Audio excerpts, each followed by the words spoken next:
It's a blind day. Sunday. Sunday.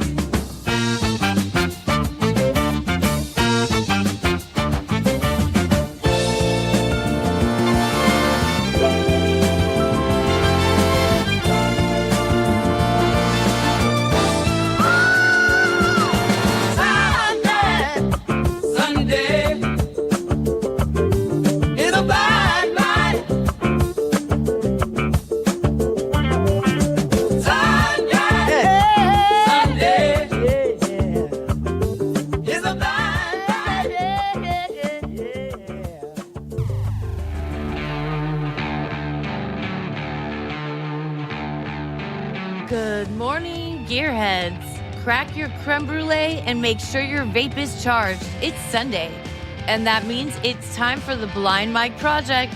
Go to blindmike.net for all of Blind Mike's vape flavors, cartridge sizes, and cloud production ratings. On this week's episode, Scorch is back, and there was much rejoicing. Coach HP is back. Well, Mike is happy at least. Also, Dave Smith is everywhere except Legion of Skanks. Hello. Alec Baldwin is 68 and involved in some Lord of the Flies family experiment type shit. And the great Ron Bennington announced he has cancer. Cancer. And now, your host, a man who always knew that Fez wasn't really fine, Blind Mike.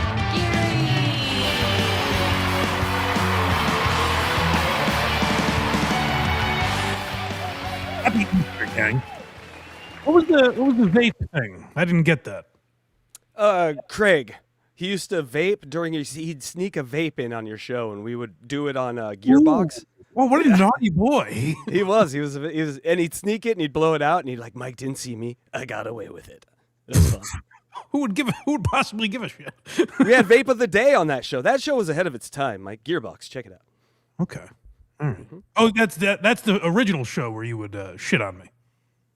We loved you. We made a show about you. I don't know what you don't know. Now he just sneaks it into his other shows. Casey doesn't realize I check into the Eric the Actor show or any of that stuff, and I pop in and he is just ripping me to shreds. Oh, it's not true. Not true at all. It's just fucking skewering me as I. We love him over there. Oh, now some people would say that if a blind man misses a message, maybe he's just a blind guy. Not Casey. He just rips into me. This guy doesn't respond to my texts. Who the fuck does he think he is? Go check out Unboxing Eric if you don't believe it. It's a great show. But it's tough. And who I blame is ELECTRA. Because I know you deep down hate me, but ELECTRA I would think would have my back. I love you. I protect you all the time. You just happen to catch the few times that I, overreact. It just so happens. Yeah, the one time I got pulled over, it was the only time I've ever drunk. I've never stolen before, officer. Ever. It's the first time. You got me on my first one. Congratulations. It's really your talent, officer, that did this. No, but I'm sorry, Mike. I just, you have been so good at not leaving me on red for years now. You've trained me. And then I saw you left me on red, and I'm like, oh, no. Did I do something? What's happening? Is he alive? So I was worried for you more than terrible mistake I made.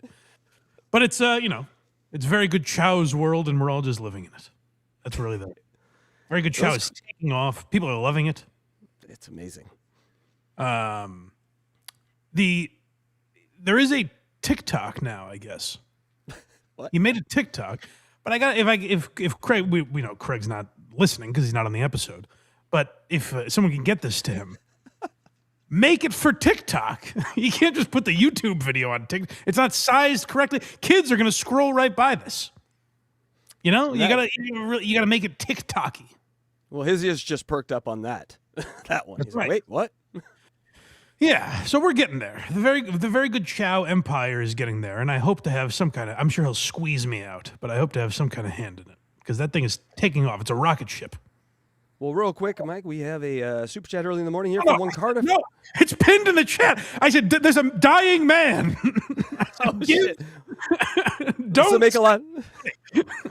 Well, potatoes from Canada tend not to listen. So one Cardiff Electra here says, I'll bet that Mike doesn't thank me again. BTH. Read the pin chat, Cardiff. Have a soul. Goddamn. I'll save it for Monday.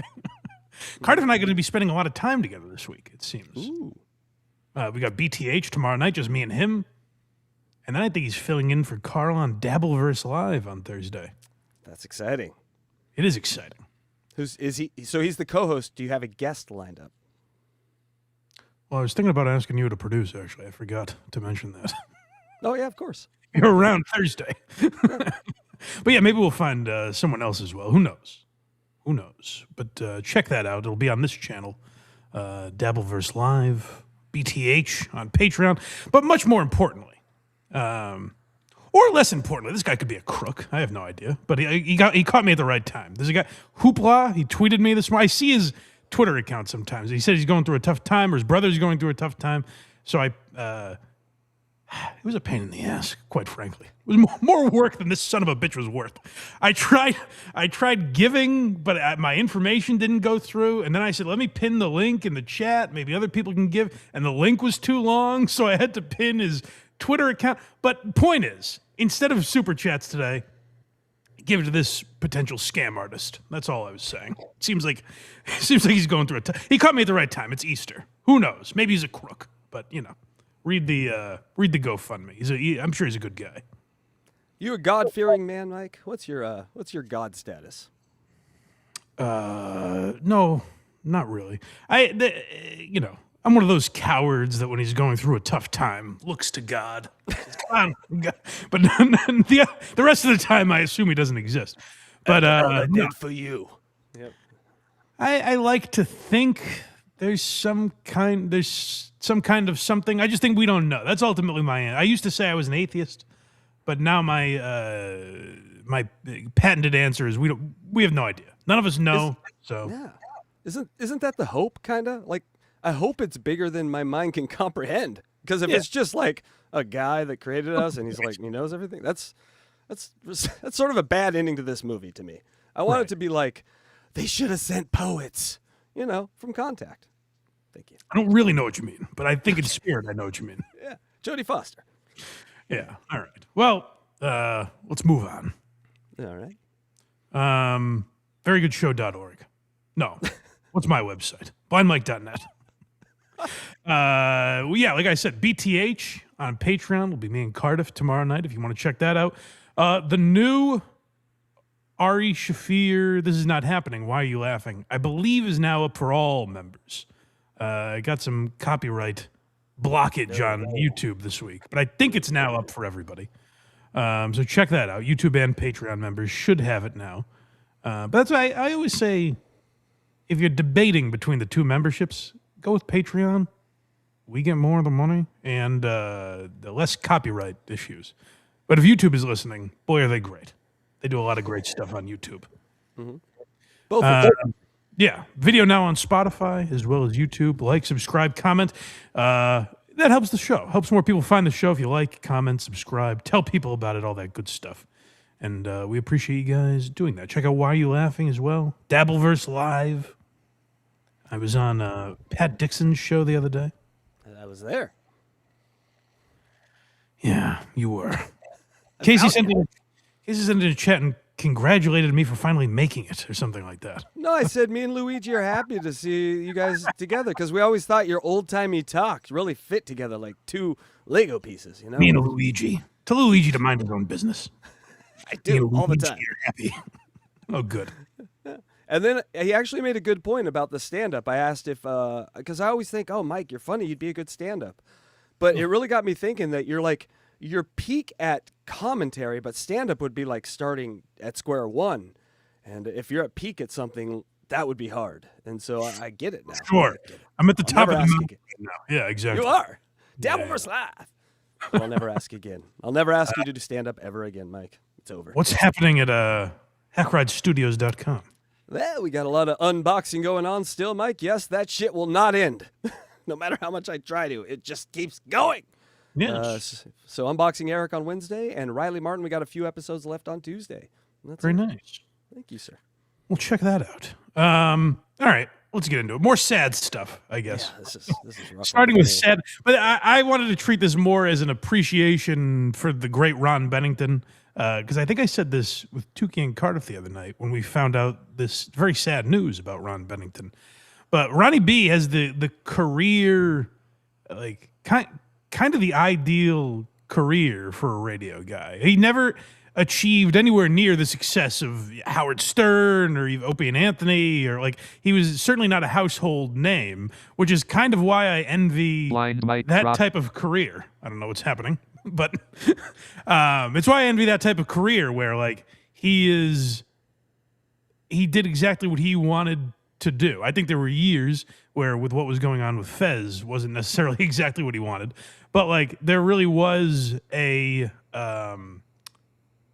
there was a feel to that show, like it was a family, like it was a hang, and it was the exact environment that Ron Bennington wanted. So he created something very cool. He never cared about ratings. Like if you look at, look at Stern now. Yeah, damn it, I should have asked him for the clips. I was listening to Carl's show, and he played Howard Stern, like wrote a song and played it on his guitar. It was awful. It was just, I shouldn't even say awful. It was just like dreck. It was it was something you would hear a teenager sing in a rom-com to try and woo a girl, Like it was just banal horseshit.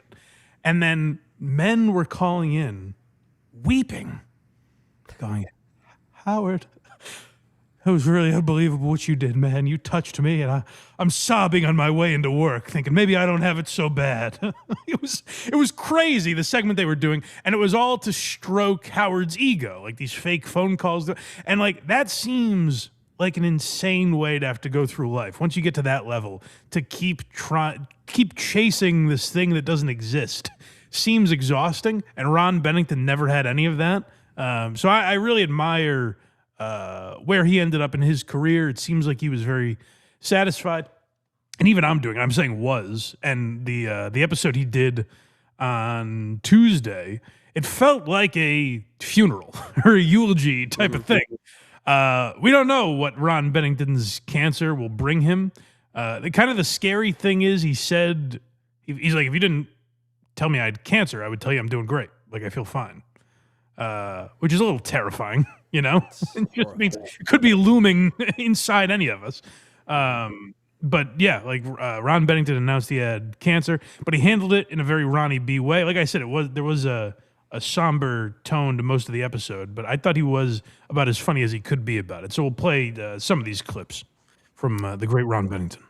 Here's the announcement itself. Okay. But I did just find out I guess sometime last week, I can't remember, time is a little weird for me, that I have cancer. And it's cancer that they found in the colon. But it gets better than that because it has spread. So they said two things to me. Lucky, you got even more cancer. And B, thank God we're finding this late. So I don't think I don't think I have a good doctor. I'll just say that right away. So it sounds bad, but he was at least funny with it, and I think that's true to the spirit of the show. And the main thing, so they announced this on Fez's birthday, March 31st. They talked about the idea of waiting a day to announce it on April Fool's Day, which would have been very funny, and I think would have been appropriate for that show. But it does seem in poor taste, I guess, if you're giving a guy's real cancer. A couple things I was surprised by. And one of them was, I guess I would have bet Ron Bennington would be a guy that would just go the Norm Macdonald route, where one day we find out he died of cancer. We never knew he had it. But I think that's probably, when you're talking for multiple hours a day, I think that's probably difficult to do, especially you're doing a show with your daughter, like his daughter's his co-host. So it's probably tough to avoid. So I'm guessing he was like, it's going to come up eventually. We might as well get it out there. But like, I like that his spirits didn't seem to change. It wasn't a, I'm so brave sort of a thing. Like it felt very true to Ron Bennington. But the other thing I thought of while I was listening to this episode, thank fucking God, Fez was not alive for this. For Fez's sake, for Ron's sake, Fez would have gotten into the casket with Ron. If this was like, Fez would have lost his mind, and also the announcement would have been all about Fez, which would have turned people against. It would have been ugly, I think, if Fez was alive. So for many reasons, thank God Fez Whatley did not have to live through this. Up next, the outlook of things coming up. Yeah, so Ron, keeps kind of a, like I said, he approached it in a very Ron Bennington way, which, like, there was a tone you can hear. Gail was obviously very sad. It was tough for everyone to kind of deal with, but Ron stayed about as positive as he could be.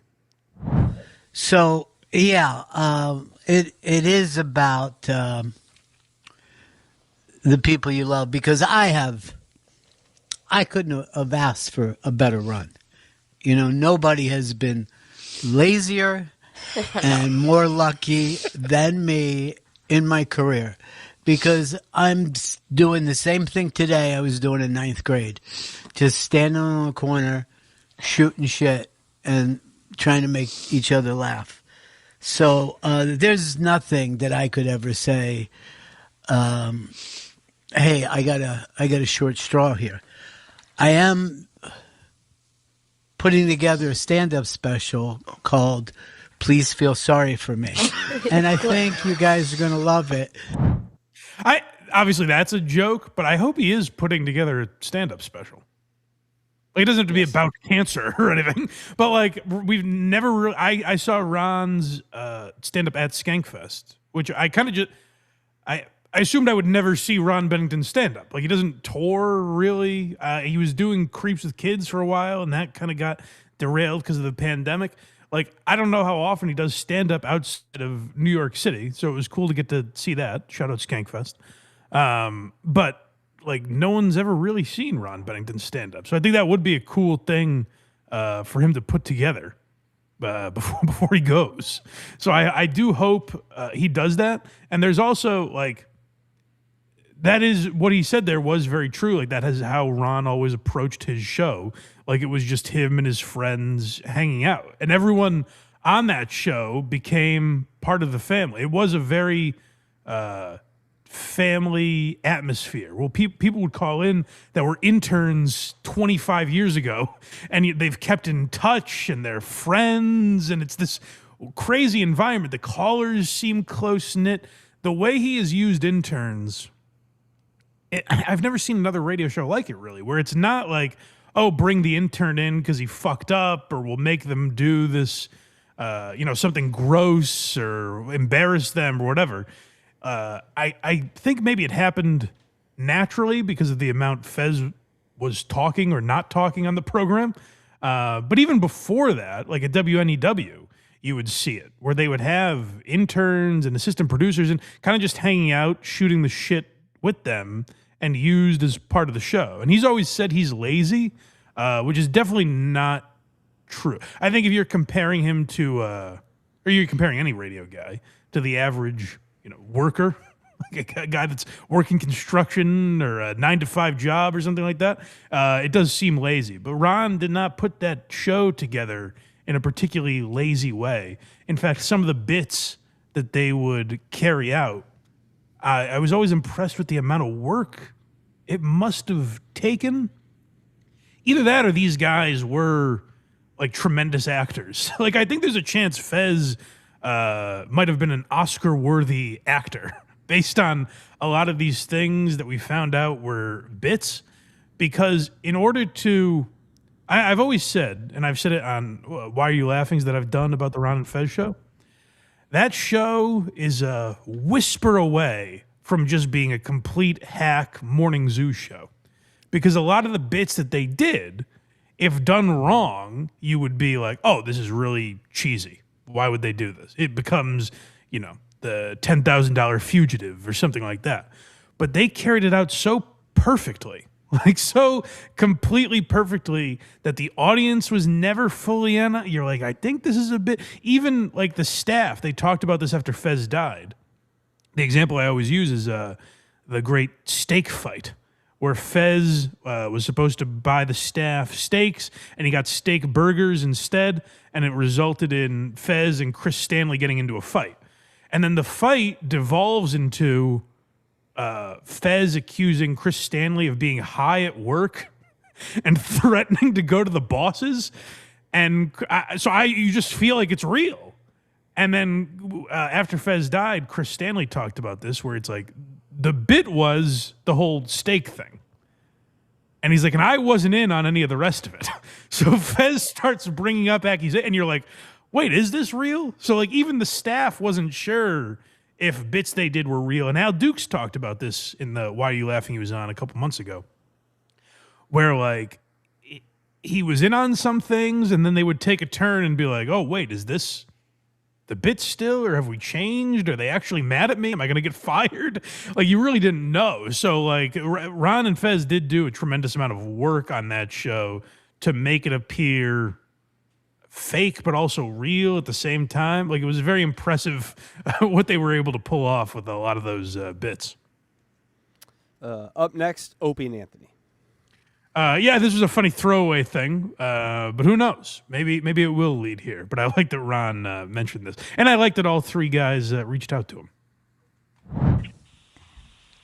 Hey, Ronnie B, longtime fan, man. I've never called before. I'm sorry with what you're going through, man. I really just called to tell you I'm a big fan. There's nobody on earth that has made me laugh more than you, Jim Norton, and Anthony Cumia. And man, I'm sorry, I'm stumbling here. I really just want to tell you, get well soon, brother. Gail, keep your head up. I've kind of been through what you're going through, and I'll be praying, thinking, whatever people do nowadays for you, Ronnie. And take it easy, man. Jordan, no, you'll be happy to hear from this. I have heard from Jim Norton. I have heard from Anthony Cumia, and I have heard from Opie. So the way this is looking is that I could be the war in Ethiopia, the starvation in Ethiopia that brings together Live Aid. Wow, that's amazing. We could only hope, if we could do Yeah. This is huge. it had a purpose. It had a calling. Yes. It worked out the way we need it. That would be great if that's what brought those three back together finally. But although it wouldn't be, because it would be a very sad, you're going to need them to get back together in a situation where they can all fight. I don't know if they're doing that at Ron Bennington's funeral. But also, hearing Gail's voice made me think of this, that I saw, like, I think even, like, Tukey was like, Gail kind of annoyed me. In the episode, like, I feel very bad for Gail. I see she gets a lot of shit on that show, and it's also crazy. Like, there's never really been a relationship like that in radio, where if Ron's going through something like that, his daughter is reacting live on the air. So I don't know. I guess she gets a lot of hate on that show. I've seen it on Reddit and stuff. But I've never had a problem with Gail Bennington. I think she's in a tough spot too. Like, it's a weird thing, like trying to be funny on the air with your dad going through cancer. And also, it's not the show people want. Like, the people still listening to that show. It's not like Bennington exploded after Fez died. The people listening to that show want to hear Ron Bennington. And now there's also this girl that they have no relationship with, really. So, like, she's in a very tough spot being on that show, I feel like. I have some empathy for her in that regard. Gratitude is the last one. Yeah, so Ron handles this very well. I mean, like I said, there's a lot of sad stuff in that episode if you want to go listen to the whole thing. I just wanted to start by giving some appreciation for Ron Bennington. So we don't have all the saddest moments, but this is Ron's outlook on life, really, which I think is good. Again, this did have a very finale vibe. The way it was talked about, I don't know. Even Ron didn't know. He said, like, he had a doctor's appointment that afternoon. So, like, no one really knows the full extent. A lot of times this stuff does happen where you get some kind of a death sentence, almost because doctors want to look good. You know what I mean? It's like, oh, you have 6 months to live, and then if you last another 5 years, it looks like they've done a tremendous job on you. So who knows the path that Ron has to go through, but this was the gratitude that he has no matter what happens. And I remember focusing probably too much on a feeling of gratitude, of saying to myself, you got to do more than you ever expected. And that's certainly true of my life. And I will be totally honest, I have taken more than I've gave. 100%. The breaks that I've gotten in life, the wonderful people who have loved me, and I've had the opportunity to love. There's no way that I'm anywhere near even in giving. It's just too much that I got.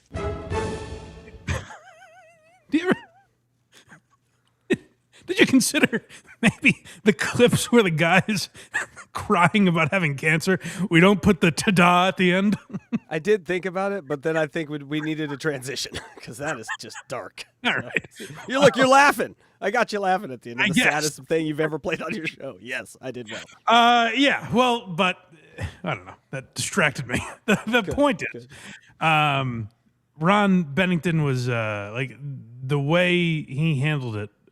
I think was very appropriate for that show, and it's interesting because he was never a personal guy. I think now you probably have some idea of how like Ron voted and that he's married and things like that. Like doing a show with his daughter opened a little of that stuff up, but like for the majority of his career, you didn't know anything about the guy. He was a mystery. He kept it. That's another.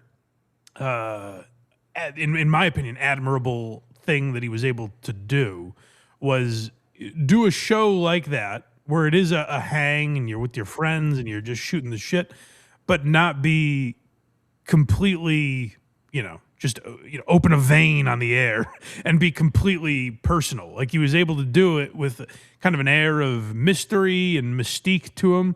So I always appreciated that about Bennington too. So it was interesting to hear him mention, how his wife was dealing with this and stuff like that. Stuff you never really, it was a glimpse into his life that you never really got. And obviously very sad. But I appreciate Ron and the Bennington crew doing that. And like I said, there were elements of it being funny. Like Earl wrote a poem and in tribute to Ron Bennington, but it seemed like a Chat GPT poem. Like Ron was like, I never could have been born, and you could have written the exact same thing. So there was funny stuff like that within the episode. So they tried at least, and I appreciate that. But good luck to Ron Bennington. Stay strong, and I don't know what else you can say in a time like that. Just good luck to him, I guess. I have a quick few thoughts here. This has a very Warren Zevon vibe to me. Do you remember Warren Zevon? I know Warren. I know. I'm familiar with him. Yeah. Yeah. He did that Werewolves in London song. Letterman loved him. Yeah. Great musician. I saw he announced he had cancer on Letterman, I think, right? Yeah. And he had time, right? And he had time to be creative, and he had time to do some art. And he made one of the most beautiful albums ever.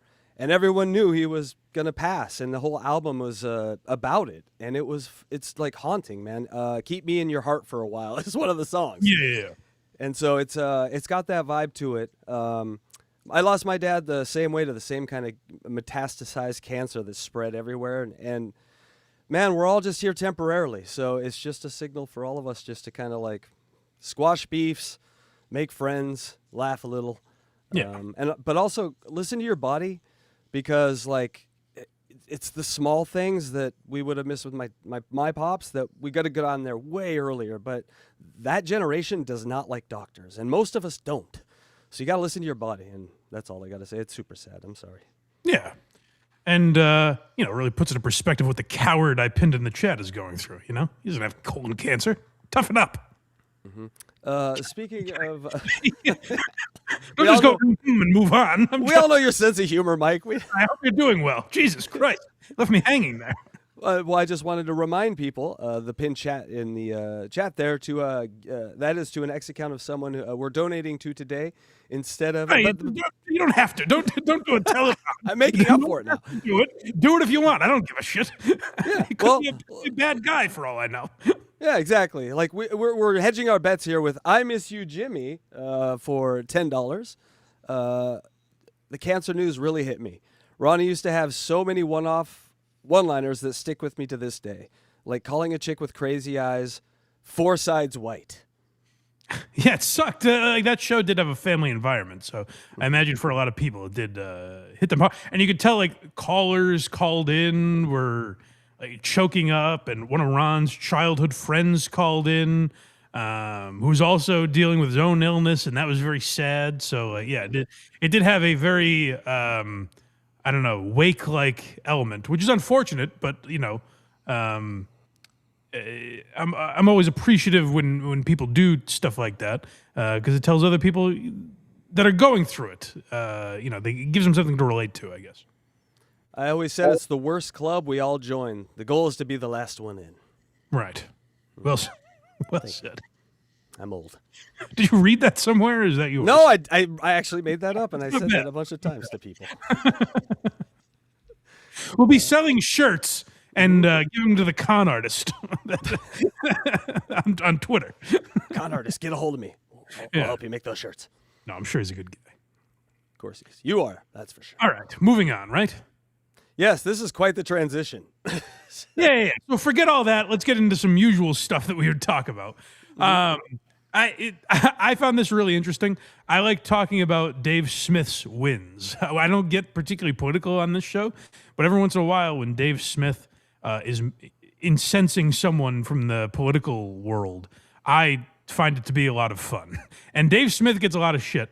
I think he's very good at this. I think what Dave has done, whether it's his intention or not, has exposed media, particularly media around politics, for what it is, where it's all just horseshit. And people accuse Dave, I've seen people call him like Wikipedia Dave, like he just gets his information from Wikipedia, or some of the stuff he says is very shallow. People criticize the way he talks, like he uses like and as a crutch too often. So like people get on him for a lot of shit. People say he's not funny. If you believe any of that, that's fine to have that opinion. But one thing I think he has absolutely done is expose a lot of these people, whether they realize it or not, by getting into these arguments with Dave, by saying Dave is some untalented loser and losing debates to him. You're exposing the media and a lot of these podcasters for exactly what they are, is that you're at his level, if not beneath him, which I think is great that Dave has been able to do, because I've been listening to Dave for 10 years on Legion of Skanks, where he was like, the joke was that Dave was the unsuccessful one in this group of 3 that hadn't even really made it yet. And now he's fucking killing it. So this first thing, if you follow this stuff, you've definitely seen this already. Dave Smith and Adam Sosnick on Piers Morgan's podcast, but I just wanted to play it for a little context because we're going to get into how this played out on the PBD podcast earlier this week. So this is Dave and Adam were brought on to Piers Morgan's podcast for a debate. They were having it out on Twitter, and essentially the crux of the debate was that Dave called America a terrorist, the world's biggest terrorist organization.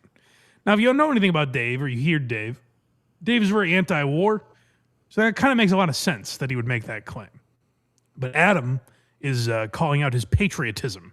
So they were brought on Piers Morgan to debate that, and this is probably the most viral clip from that before we set the rest of it up. Yes, Adam, I would also consider it when our politicians lie us into wars that slaughter millions of innocent people and in many cases target those innocent people. I consider that terrorism as well. There's the answer, Adam. And if you want to keep doing this, buddy, you could tell me to check the scoreboard. I'll run circles around you on this, dude. Check the scoreboard. Most unpopular war in American history going in. Check the scoreboard. 13 dead Americans and 150 plus other wounded. Thousands of innocents, including little schoolgirls in Iran killed, dead innocent Israelis, hundreds of dead innocent people in Lebanon, millions of innocent people being displaced, all at the cost of tens of billions of dollars and destroying Trump's coalition. Check your scoreboard, Adam. How's it looking for you? Okay, Dave. Okay, it's not working well for you, Dave, because Substantively you're respond still to any saying of that, the Adam. United States You're saying the United States is a terrorist organization. You've already lost the debate. You live in America, tough guy. You have the luxury of sitting in your little studio with your hooded sweater like you're 17 years old. The regime. You mean all American presidents? I'm 17 Who's your years favorite old? president in the last 50 years? Adam, I'm 17 years old. Who's your favorite president in the last 50 I have years? a wife and children. Who depends on you, Adam? Your mom? Okay, I also have if you want to make it personal, other, so you want to go personal? You have a significant Dave, other. we can go as personal as we can go. No, I'm trying not to. We can go as personal as you want. Respond to one thing. I don't care, Dave. Adam, some substance. I don't care. I know because you don't know anything. Dave, you're a radical. So move on. So stop picking a fight with me, dude. You don't know anything about anything. Pretty unanimously, Adam was embarrassed on this podcast, and there was a whole I guess Dave Smith debated a guy named Coleman Hughes. I'm not too familiar with this, but Adam kept saying that he lost sizably. Like Coleman Hughes just kind of came in and slaughtered Dave in this debate. I have no idea if that's true. If you think that, then terrific. But what Adam kept doing is bringing that up instead of actually debating him. Like there was this very weird tactic that Adam took, and even Piers Morgan at times was like, whoa, what's your point with this? And Adam resorted to the tactic of, oh, well, Dave's not really funny. Oh, what are the 4 people at your comedy shows agree with you? So he kept doing these things that were completely against the point. And the reason I love it, so I didn't play, I saw this last week, and we didn't play it because I was just like, it doesn't really fit what we do at all. I don't give a shit about Dave's political stuff, at least not in the terms of this show. But then what really interested me was the ripple effect that it had on the PBD podcast, the Patrick Bet David podcast, where Adam Sosnick is essentially one of Patrick Bet David's sidekicks. So this led to people saying like, oh, did Patrick tell Adam to go on there? Because Dave has a relationship with them. So does this mean Patrick wanted Adam to do that to Dave, or what does that mean? So Patrick wanted to get out ahead of this and respond to it. Because Adam really embarrassed him. And this Adam Sosnick guy seems like a real douchebag. You're going to see it even more in these clips. But, like, it's fun to see a guy who takes himself so seriously, like this Adam Sosnick appears to, just have to be sent down to the principal's office and get scolded, which I really loved about these clips. So let's see how the Dave Smith effect played out on PBD's show. Guys, is this Adam? You were on the Dave Smith. You and Dave Smith did a debate together on what do you call it? On Piers Morgan. I think that's the first time you were ever on. Mm-hmm. Obviously, the market has responded, and they've been saying their thoughts on how it went, what you did, what was said. Dave has retweeted and said something about this is the end of Adam funeral. He made some comments that went viral. You've responded. You made some videos at him as well. But I just want to kind of because a lot of times from the audience, you have to know how this works. The audience sits there and watches and says, I know for a fact Pat prepped him and the team prepped him and this and that, and they don't know what happens. I want you to share with us, because the audience is curious. They're asking me, what is your impression on how you did on the debate with Dave Smith? Well, despite what you think, I haven't listened or watched any of the internet comments. Zero. You. I don't go onto Twitter. I don't check the comments. It's just not something that I do. Some people are messaging me on my neck. What do you think? I don't know. People are saying stuff, and I'm listening to a song called "Ain't Nothing Gonna Break a My Stride, Ain't Nothing Gonna Slow Me Down," and that's how I feel about this. Oh. So. Jesus, a tremendous douchebag this guy seems like, which is why I'm glad Dave just made him look like a fool. And that's, I think, the ultimate problem people have when they get into these debates with Dave is when you get indignant and you're like, hey, you're not from our world. You pretend to be this comedian, you're not even funny. And then they expose themselves as completely unfunny and humorless. That is what I love about it. So I'm glad Dave keeps doing these debates. I always reference the Chris Cuomo one as one that really exposed a lot about what was going on in the media with COVID. And the Douglas Murray debate made Doug, I think that one is a little more split. But again, what that was a very serious journalist or a very serious reporter or commentator getting just incensed by the idea that Dave is in their world, and they hate it, and they're not able to do anything about it, really. And this Adam Sosnick guy seems like a little more of a joke, like he's just Patrick Bet-David's sidekick that is trying to, I don't know, break out of that shadow or something. But this was, like, unanimous. I didn't see anyone defending how Adam Sosnick came off in all this. Like, it looked pretty bad, and then the culmination was Patrick talking to him like this disappointed father, which was so great.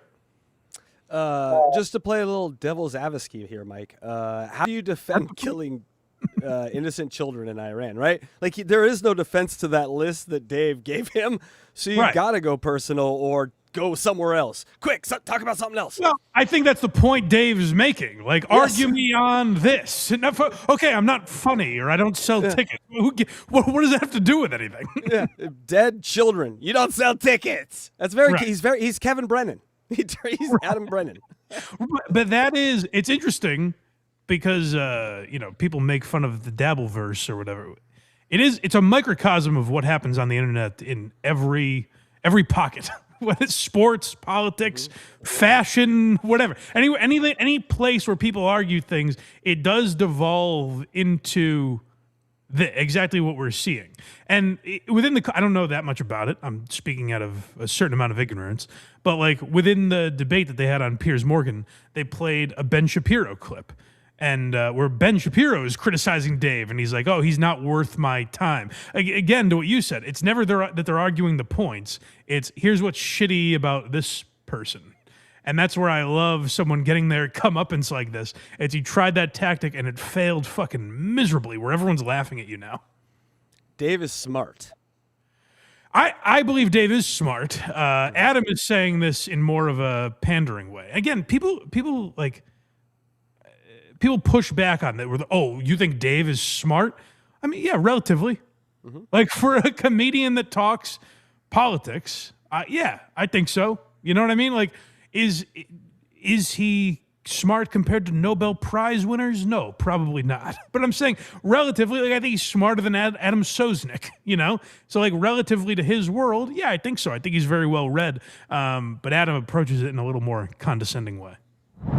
Listen, there's no doubt that Dave Smith is smart or wise or well. He's using quotes there, Mike, just so you know. Well read. Yeah. The same thing can be said about when you. There's no doubt that he's smart. Yes. So there is debated. Yes. So there's but listen, he just said there's no doubt that Dave's smart or wise, and then listen to the rest of this. Well read. Yeah. The same thing could be said about when you debated a room full of 20 communists on Jubilee. They were all very smart. I was very impressed by all these people. But just because you're smart doesn't mean you're wise. Now, do I think Dave's smart? No, but a minute ago you said Dave was wise, remember? I know you put it in quotes, so it made it sillier, but there's no doubt that Dave's smart or wise. But just because you're smart doesn't mean you're wise. It's like, okay. These guys, and people have a big problem with Patrick Bet-David online. I don't know what all that's about. He seems okay to me, but there is an element of preachiness, and he lectures people on the right way to approach not just business but life, and there's a lot of that. What I've listened to of Patrick Bet-David, I think he seems like a smart guy and wise. I'll go as far as to say that. This Adam Sosnick guy seems like a guy that regurgitates what Patrick says, and I think that was ultimately his problem. When Daddy let him out of the cage and let him go on Piers Morgan. Dave Smith is smart and capable? Sure. Do I think he's funny? No. Do I think he's right? Definitely not. Still doing it. Yeah. They're still doing it. Go back a little because I want to hear Patrick correct him. But do I think Dave's funny? No. Well, that has nothing to do with this. It has literally, it's like the thing I constantly talk about with Rogan, where we'll play a clip of Mark Maron or DL Hughley or whoever talking about Rogan, and they're like, he's ruining the world. And I'll say, I don't think Joe Rogan is ruining the world. And then we'll get a comment that's like, actually, Mike, you're going to have to rethink this one. I agree with Mark Maron. Joe Rogan's never been funny. And it's like, well, why? How does that an argument for what I said? Still no mention of the dead 160 children. Right. They're not talking about Dave's point at all, which is why Dave ends up winning all these things. But let me hear Patrick get into that, because Patrick puts him in his place pretty quickly on this. All these people, but just because you're smart doesn't mean you're wise. Now, do I think Dave Smith is smart and capable? Sure. Do I think he's funny? No. Do I think he's right? Definitely not. I'm asking you, how do you think you did? I think I did fine. My intention wasn't to play nice. So I went on Piers Morgan. I don't really have plans on going on Piers Morgan every single day. That's not my thing. It's a food fight every single day. Respect to Piers Morgan. I wanted to make some waves. That was my methodology. I could be right. I could be wrong. I don't care. Okay. So he doesn't realize this is exactly what Patrick is bending him over his knee for, is he keeps saying, I didn't read the comments. I don't care if I'm right or I'm wrong. And that's exactly why Patrick brought this up on the show to, smack his nose and be like, stop representing me and going on these shows where you don't even care if you're right. You're just making an ass of yourself. And then when you lose, you just go, oh, that comedian's not funny. I did good, right, Patrick? And then you hide behind, like, I went on there to make waves. It's like, well, make waves at the expense of looking like an asshole? Okay, yeah, mission accomplished. You did it. People are talking about you, and then they'll just forget about you. Whereas Dave has, like, a real audience that is interested in the things he says. Dave's red pilling me over here. Dave is smart. Like, people shit on Dave a lot. I don't know why the Dave hate. I think Dave is smart for a comedian podcaster that seriously talks about politics. I think if that's your barometer, I think Dave is a smart guy. Now, then people extrapolate that and go, well, is Dave as smart as a world leader? Probably not. Or maybe he is, by the way. I don't know that all of them are all that smart. But, like, no, probably not. Why can't I listen to a guy who's maybe not that smart talk about politics? I'm not that smart either. That's right in my wheelhouse. I can this thing now that podcasters are supposed to be correct all the time. Like you hear that phrase a lot. They're spreading misinformation. Well, just listen to it for what it is. Was Rush Limbaugh right all the time? Certainly not. But he was the biggest political commentator ever. People, a friend of mine had Rush lunches. Shout out Steve Robinson. But like, people would listen to this guy. You could be a blowhard and be in the political commentary realm. But now people do this thing where it's like, you're influencing others to think like you. Or do they already think like that and they found these shows to kind of appease them? You know what I mean? Like to soothe that. They're like, oh yeah, someone agrees with me. I can listen to them talk.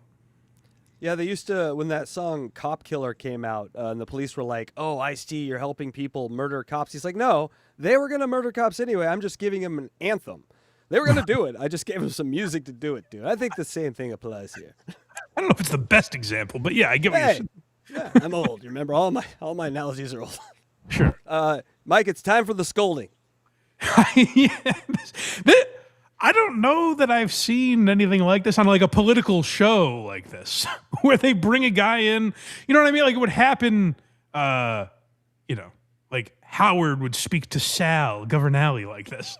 But I've never seen on like a political show where a guy gets brought in just to be scolded. I'm asking you. The argument is one end, because I don't know if you focused on making I've seen you make better arguments with Bassem Youssef than you did with Dave Smith. I didn't see you making arguments on Dave Smith. And the reason why I'm doing this with you openly, and I'm talking to you openly with you, is there's an element of also representing where you're coming from, where the expectation is, hey, when you go and be professionals, that's not how I handle debates. I don't handle debates that way. That's not my MO. So if you're close to me and you're handling it that way, that is not my style. I don't do stuff like that. And Dave and I don't even agree on some of these issues. But if I'm having a conversation, it's about what is this next phase. And by the way, the reason why I'm having this direct feedback with you publicly is for the following reason. This is how I roll, Adam. I will give you private feedback and have your back 100%. I've always been like that. This is why my guys like working with me, and they know how tough it is at times because I'm always challenging them. But if my private feedback that I'm giving doesn't land, and it feels like you have immunity to go run around and say whatever you want and keep saying, I don't give a shit what people say, I do, there's an approach to take about this game. I don't care that we have differences in debates. We push each other here and we have arguments and, comment, I side with Vinny today. You know what? Today, actually, I side with Adam. So if you need somewhat of a translation there, if you're a little lost, let me break it down for you.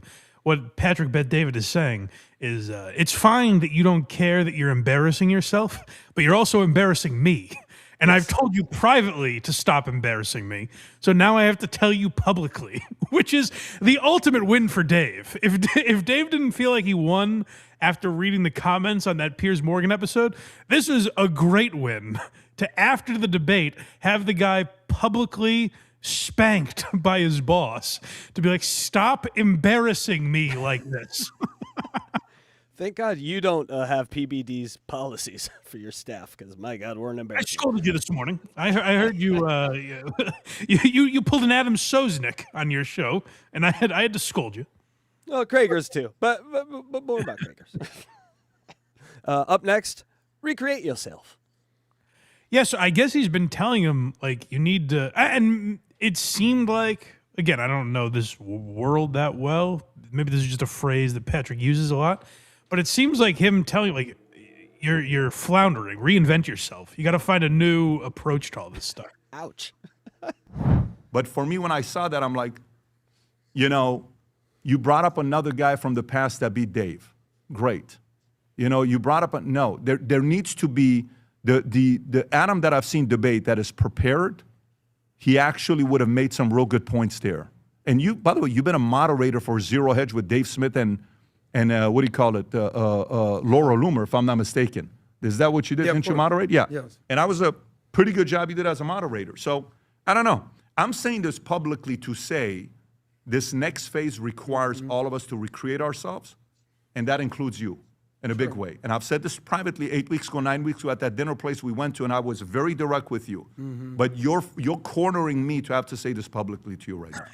And you have to make a decision on what you want to do with this next phase. You got to recreate yourself. Sure. You're making me do this. It's so great to watch. I don't know if I've seen a debate lost this badly. It's the worst loss ever. The guy has to answer to his boss, who's saying, why do you keep doing this to us? Not to yourself, to all of us. You're ruining the brand that I've built. I want to see Dave debate Adam now after this show. I know. He has ammo now. Purpose of debate. Yeah, so that, like, Adam has to be talked to like a little, again, I don't know Adam. He comes off pretty bad in all this. I don't know if he's lolcow worthy, but I do remember we played the last time maybe the only time we played clips of Patrick Bet-David's show was when what's his name? Andrew Tate was on. Oh yes. And there was one douchebag defending Andrew Tate over and over again. And I was like, who's this asshole? I don't think we didn't focus on it on the show, but I remember thinking about it as I watched the interview, and that was Adam Sosnick. So he does not come off great in a lot of this stuff. It seems to me like a guy that was kind of empowered by the following that Patrick Bet-David has, and he has convinced himself that that's his following also. You know what I mean? Like, not realizing that people know who he is because of this show he's lucky enough to be on. So that's the vibe he gave me. Maybe I'm uninformed on him. You guys let me know in the comments. But yeah, this is the rest of the scolding here. This guy was a dating coach. He would say, just sit at home all day and wait for women to knock on your door, and that's when you can respond to women. The world doesn't work that way. If you're a sales coach or if you're a sales manager, that's like saying just stay by the phones. What do you think's the outcome of a debate? But the outcome of a debate. Forget Dave Smith. This isn't a Dave Smith conversation. That could have been John Doe. I'm not talking. But the point is that I'm trying what to is make the with purpose of a ideologically, debate? we're not aligned. What is the purpose of a debate? To find the truth. The purpose. It's a clash of ideas. Sure. So somebody can watch and say, wow, good point. Never thought about it that way. Let me go back and look at it, right? That is the purpose of a debate. This was, that was the win. By the way, this was like not even them on Piers Morgan. The win was Dave beating this guy so badly that his boss is asking him to define what a debate is and having to correct him. Go, actually, you don't know what a debate is, obviously. Let me explain it to you. So that was pretty tough and embarrassing for Adam Sosnick. I didn't know what a debate was. I thought it was just when two people talked. I didn't know there was a purpose. So that's good to usually know. when people scream over each other and just make opposite points. But no, it turns out the purpose is to show that these political commentators are full of shit and comedians could go toe-to-toe with them at any given moment. Yeah, I think that's what Dave has been great at exposing. Say what you want about him, but he's a guy that has just read enough books and looked at enough online articles and followed the news enough to be as well-informed as any journalist. This is what people forget about journalism, is a lot of them are fucking lazy. And that's what is being exposed by all these guys that do it as well or better than, the legacy media journalists or even just more established online political talkers. Like, they didn't get called out on their shit for a long time, and now just people that are interested. They wanted to make it Sports Center, or I guess, PTI for a better example. They wanted to make it PTI, but totally unchecked. They wanted to make news coverage this thing where they can just talk about it the way you would talk about sports or anything else. Like, didn't need any ounce of journalism. And then once other people outside their cliques started doing it, that completely got torn down. We saw that they're as good as them at any of it. Now, Adam Sosnick is somewhere in the middle of those two classes, but it is nice that Dave exposed him for what he seems to be. Yay, super chats. Mike, we good. got some super chats here. right. Miss you, Electra. Get better. I miss you, Jimmy. $10. Oh, I think we read that one. Sorry. See, I'm bad at this by myself. Labyrinth Mystic, $2. God bless. Donated to your guy. See you at Hackamania. No, you. He's not my guy. If anything ever comes out on him, he's not my guy. I don't know anything about him. He caught me at the right time. He tweets me enough that I said, it's Easter. We'll throw the guy a bone. Tied at the hip forever now, Mike. Legally, I'm speaking. I don't know. Do your own research. Colostomy Stephen Craig, $4.99. Smith Ojeda, 2028. I'd vote for that. That would be a clash of ideas. I don't know if they would see eye to eye on a lot of things, but I like both guys, so sure. As long as the White House meetings were like pay-per-view, and there was at least one skull crashing a day, one skull stepped on a day, then I'm in. Yeah, although we talk about Ojeda, we're talking about a Richard Ojeda that doesn't exist anymore, Yeah. Well, wait till he wins, then it'll really happen. He needs. Yeah. The monster's inside. It's coming. It doesn't go away. 712 Colgate, $1.99. Mike, just to be clear, 17 is legal, you said. Uh-oh. Me? No, you got the wrong guy. He's not on the show this week. 16 in some states. So he told me. Labyrinth Mystic gifted Labyrinth Mystic gifted 5 Blind Mike memberships. Thank you, buddy. That's very kind of you. Yeah, like I said, if you're a new member, go check out the Ari Shafir This Is Not Happening episode of Why You Laughing that we did. And you do get the links, by the way. People get on me for that. They don't realize they have the links to BTH. Even if you're a YouTube member, you just have to go to the post tab. We post the link for members every week. So check that out. It's a great show. Check it out. James R617, $9.99. Mike, I'm a fan. But fact that you think Dave wins debates all the time because this one guy, Adam, was awful is laughable. I actually like Dave, but I've seen him get destroyed in like 5. This is what happens. Did I say that? Yes, you said it. You said you're your best friend. I said him you for life. win debates all the time because of this one. Yes. No, I said it. I think he beat Chris Cuomo as well. In my opinion, he beat Douglas Murray. I'm sure he loses other debates. I don't give a. That's not what I'm talking about right now. But this is always what happens: is people twist your words so that you look like an idiot. It's like, you know how you said Dave's always been right every time he's. No, I didn't do that. Thank you for the $9.99, James R. Twist away anytime you like for $9.99. Did you finish that? I'm sorry, I stepped on it. You can yeah, the last part here was he's seen Dave get destroyed like 5 debates. I'm sure he has. That's not what I'm talking about right now. No, but twist away. He brought up a debate he lost to Coleman Hughes, and like Dave didn't even deny that. So I'm sure he lost that, but that's not really the point I'm making. Yeah, sometimes you enter the ring with a better gladiator. It happens. Sure. Happens every week that I'm on it with you. Joe from Virginia, $4.99. The first and last hour last week were peak Blind Mike Project. I couldn't agree more. I haven't laughed that hard since the Don't Say Gay episode. I like that we... Wait, what was that? Don't say gay. I don't know. Steel toe, maybe? Don't say gay. I'm trying to think of what that would be. Maybe don't say goal. But yeah, I don't know what he means by there. But yes, last week, the opening with the Kragers, and then the showrunner, fucking Money, what's his name? Money Monster guy? Beggy Monster. The showrunner Beggy Monster is amazing. Someone sent me I won't out them as a rat, but someone sent me a clip of from this little piggy of Moody criticizing my Beggy Monster voice because he goes, watch this. I can do it too. And he exposed that it's just the whatever you call this, the thing that I have. What's it called? It's a ThingWorks. Roadcaster. Yeah. Yeah, he exposed that it's a Roadcaster, to which I would say, it was just my voice the first. It's not a real guy that I'm impersonating. He's like, Mike's Beggy Monster impression has gone way downhill. It was always my voice. It was never a real thing. Yeah, no, that was your voice. But I do find that funny. That's an inauthentic Beggy Monster he does now. Mm-hmm. It's a JV Beggy Monster out there. He just sounded more monstery than me doing my own voice. Mooney, back off or we'll put that goddamn rap video up. I'm sure he was kidding, but I was surprised that he was like, I don't know. It's gone downhill. It's the same. It's just my voice.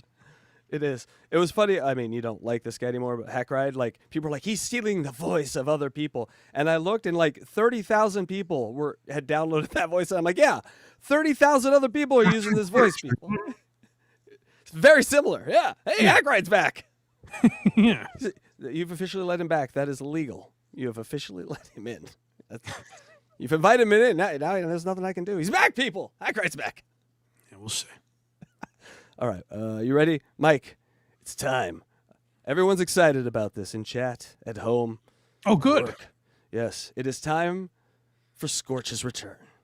PFG TV is back. I always get excited for PFG TV's return. It goes away every once in a while, but it always comes back. So very, very excited to have PFG TV back in its new iteration. We just talked about Adam Sosnick not reinventing himself. Scorch is always reinventing himself. And he has decided to come back as a down-on-his-luck radio DJ. That's the new character he's playing. So let's get into Scorch's PFG TV version 575, as he calls it, or something like that. Is it the Matarese disease or the Scorch disease? Which one has the other one's disease? Well, I knew about Scorch first. I knew about Scorch way before I knew about Joe Matarese. But Scorch is an interesting guy. He's got a lot of...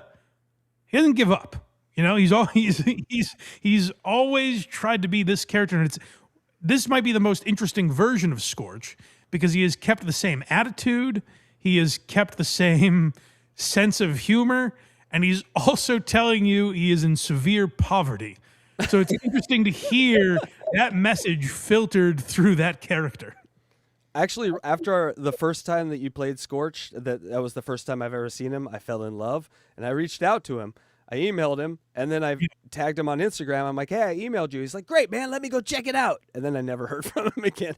So apparently, he didn't want help. I'm surprised Scorch is not playful with a lot of the commentary around him. To be fair, O&A gave him a good beating over the years. So maybe he's a little skittish because of that. That's fair. He kind of thinks everyone's a troll, which a lot of people are. And I guess I would be, right? I guess I'd technically be trolling him. But, like, I have love for Scorch. You know, I would want to set him on the right path. I don't know that this is the right path. I think we kind of laid out what the correct path would be for PFG TV. I've never suggested this to anyone until Scorch. But I said use the Stuttering John model where you turn, if you're down on your luck, Scorch, I think the best way for him is just to turn on his live streams like an ATM machine and say, all right, come on, let's play Wheel of Meat or Color of the Day or any of this stuff. Like, he is kind of built for that. But he knows one way of broadcasting, and that's what he keeps doing. Too much pride. Here we go. Oh, I forgot we get to hear the whole intro. I forgot. Yeah, you left it in. It's awesome.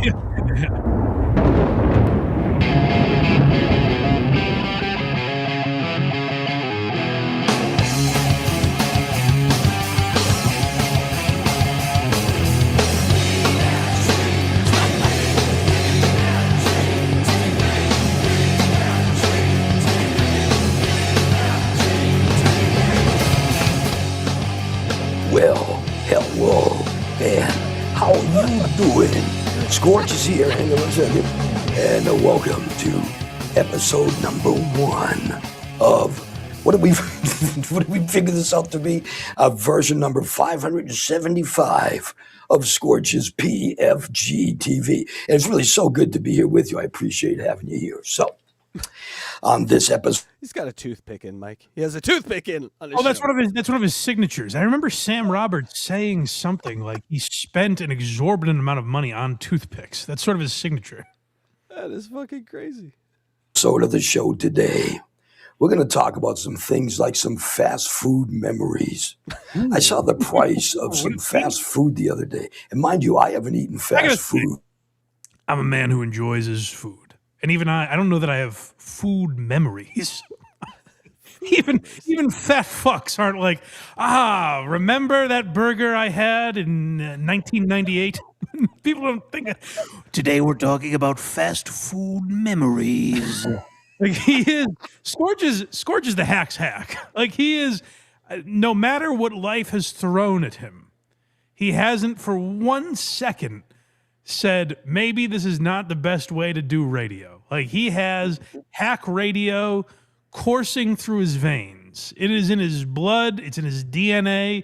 That's what this guy is. And that's what I love about him is that we're going to hear how Scorch is doing financially, his living situation. He's going to let us in on all of that.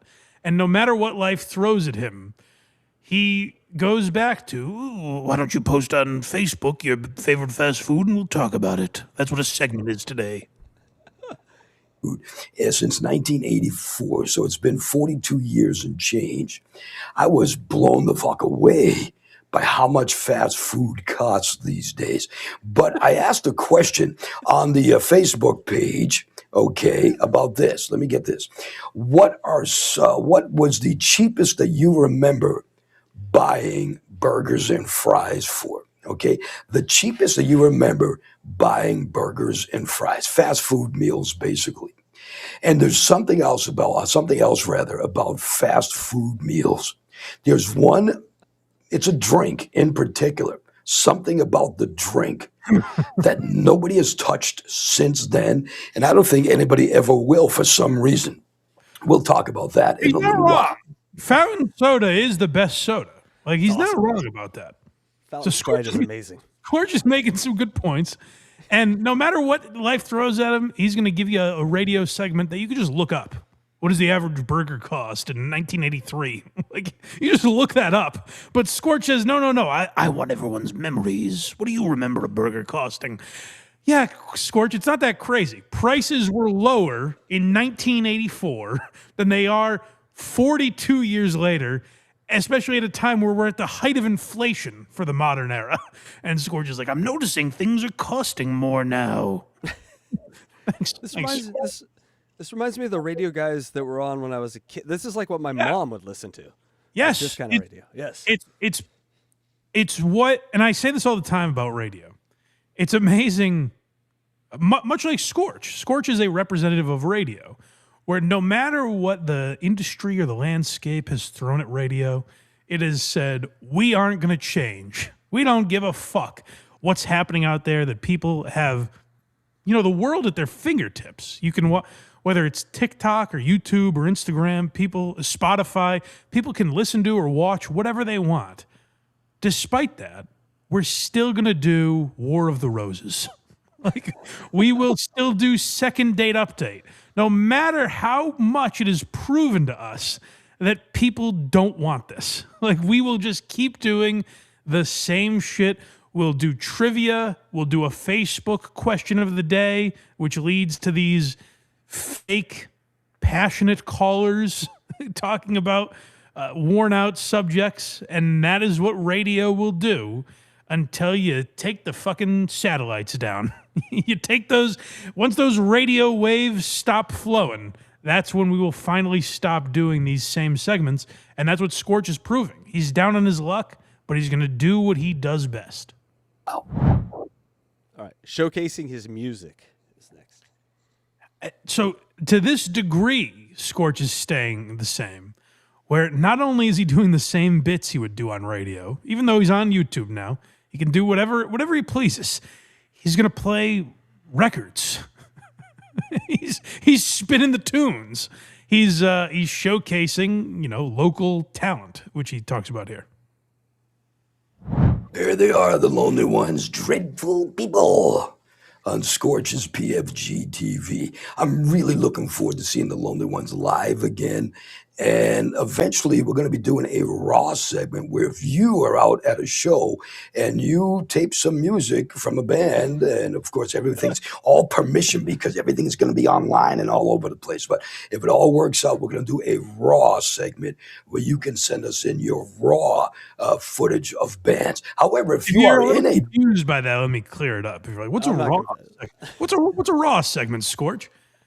You know how sometimes someone's at a concert and posts part of it online, and then when you go to search for that band's music and that video comes up, you're like, fuck, it's a cell phone video. I don't want this. That's what Scorch is requesting. That's going to be Scorch's content, is your cell phone footage of a band that you can play without fear of copyright. So it has to be a band we've never heard of that doesn't copyright their music. If they play that and you record it on your phone, Scorch is going to play that and then add, wow, that wasn't bad. That's the joy that we get, and you have to do all the work for a segment like that. Mike, it's the most motivated, lazy man I've ever met.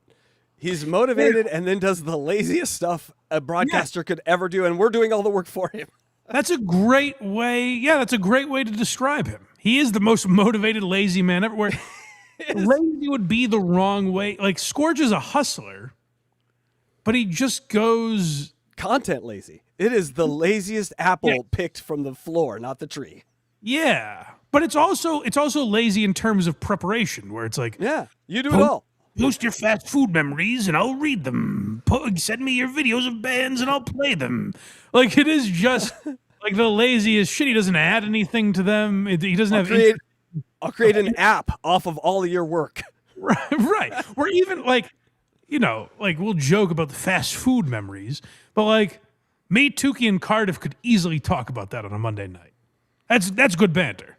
But we're talking about our memories, and hopefully we make it interesting. We're not just going, oh, Joe in Virginia had a burger for $1.05 once.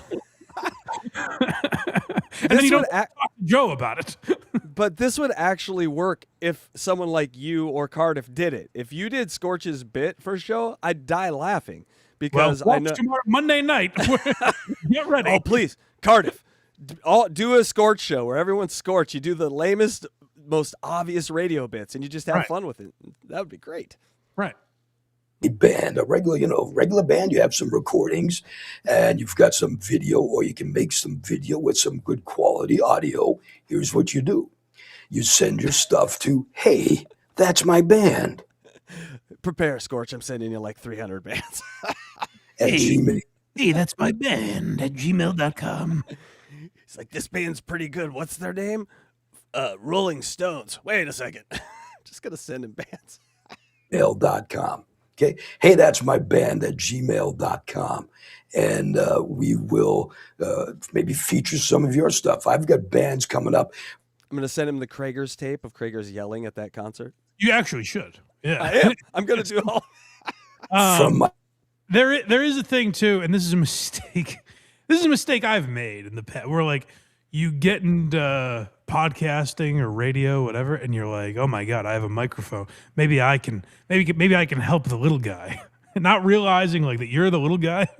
In Scorch's mind, he's like, I'm going to play these bands and they're going to explode. They're going to be the next big thing in music. I'm going to showcase them to a new audience. Meanwhile, this video is like 500 views. Like it's not, and it's all like us. It's Carl and me, and you know what I mean?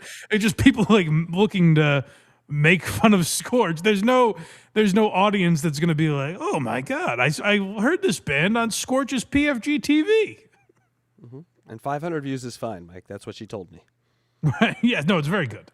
My friends at Inverse Records in Finland, I can't wait to feature them. We're going to feature some of them next show. I've got a couple of bands out of the Springfield, Missouri area. We're going to be featuring. We go all the way from Finland to Springfield, Missouri, and then nowhere else.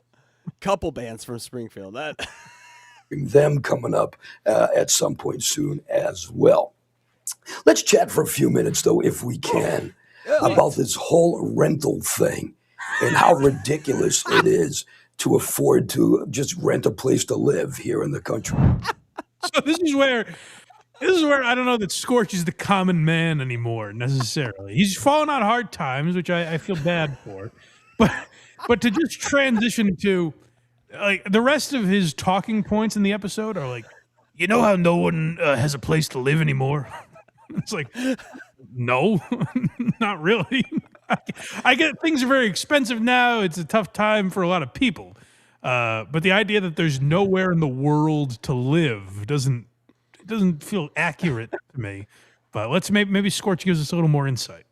I just imagine that band from Missouri sitting around excited that they're going to get played on Scorch, and then afterward being like, I don't think the guy that just played our music has a home.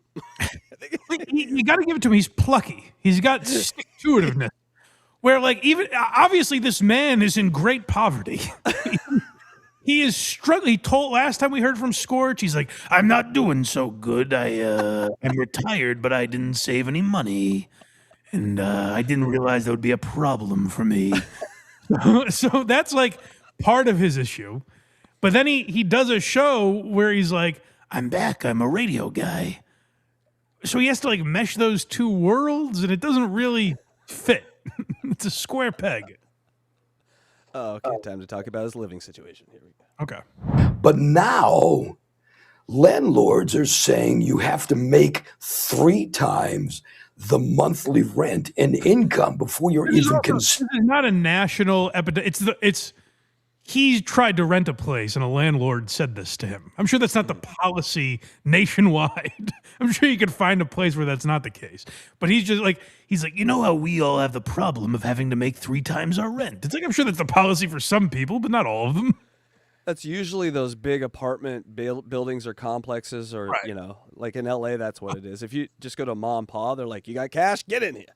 Well, listen to what he demands. It's interesting to be a man with no cards to play. Like you're destitute and you're out of options, and yet he still brings like bargaining chips to the table. He thinks he has the negotiating power here. Here's what I'll do for you. Considered. Okay, let's take the low end of what I was just like. Let's just say even $2,000 a month. Okay, I'm retired now. If you're retired and you didn't do it the right way, like I didn't do it the right way, I'm a good person. I just don't have a whole lot of money. I don't make $6,000, $8,000 a month. You know what I mean? I don't have that. So imagine, I've had many landlords. I've lived many different places in my life, and I can't imagine going to any of them. Come on, I'm a good guy. What do you mean? Rent? What do you mean rent is due? Come on. I'm a sweet boy. I've lived in the same place for 20 years, paid my rent on time every month. My landlord still side-eyes me. Like, you know, I would go as far as to say no landlord I've ever had accurately knows whether or not I am a good guy. I have virtually no interaction with them. I give them money, and if there's ever a problem, which is somewhat rare, I say, hey, can you fix this? That's what they know of me. They don't know my character, my makeup. I do like. I was a nice guy. I should have things. That's how he equates it. Isn't it? I really thought the good guy tax would be in effect right now, where they would give me money for how nice I've been for the last 65 years. I thought I'd get $1 million just for opening doors for ladies. It sucks that we're doing Scorch and Alec Baldwin in the same episode because you're about to realize they're the same voice for me. But we'll cross that bridge when we come to it. Do I have to live in a shitty place for the rest of my life? Not that the place I'm living in right now is shitty, because it's just the opposite. It's really nice, but I don't want to live in. What's the problem? I live in a really nice place. I just don't want to live here anymore. Now listen to why he doesn't want to live here. This makes you. I could have had an ounce of like, oh, poor Scorch. That's like, that is tough. Radio's a tough business. It ended up kicking his ass, but he hung in there for a lot of years, and now he doesn't really know what to do with himself because he was stuck in this ugly business of radio for so long. Poor Scorch. But then you realize he's got a great living situation, according to him. He's like, I actually live in a great place. Some call it palatial. So don't pity me, because Scorch has this thing where it's like he's killing it and doing great, but he kind of also wants your sympathy here. So he doesn't really know what to do with that. So listen to his requirements for living that kind of immediately disqualify him from any sort of sympathy. The cold weather anymore. So for me to get out of the cold. Go back. Okay, yeah, go back. Here we go. In right now is shitty because it's just the opposite. It's really nice, but I don't want to live in the cold weather anymore. I live in a great place, but I'm tired of being chilly when I go outside. What I don't like, you should feel really bad for me, because I don't like having to wear a jacket a few months out of the year. I'm sick of cocoa. I don't understand why we're supposed to feel bad for this man. He's living in a great place that is cheap to live, apparently, but it's a little too windy outside. So we have to fund his move for some reason. Really nice, but I don't want to live in the cold weather anymore. So for me to get out of the cold weather, I'm going to have to live either on the streets or in my Jeep with Tongo, because it is. What's a Tongo? His dog. Dog. Okay. Yeah, I know. It's just fucking ridiculous.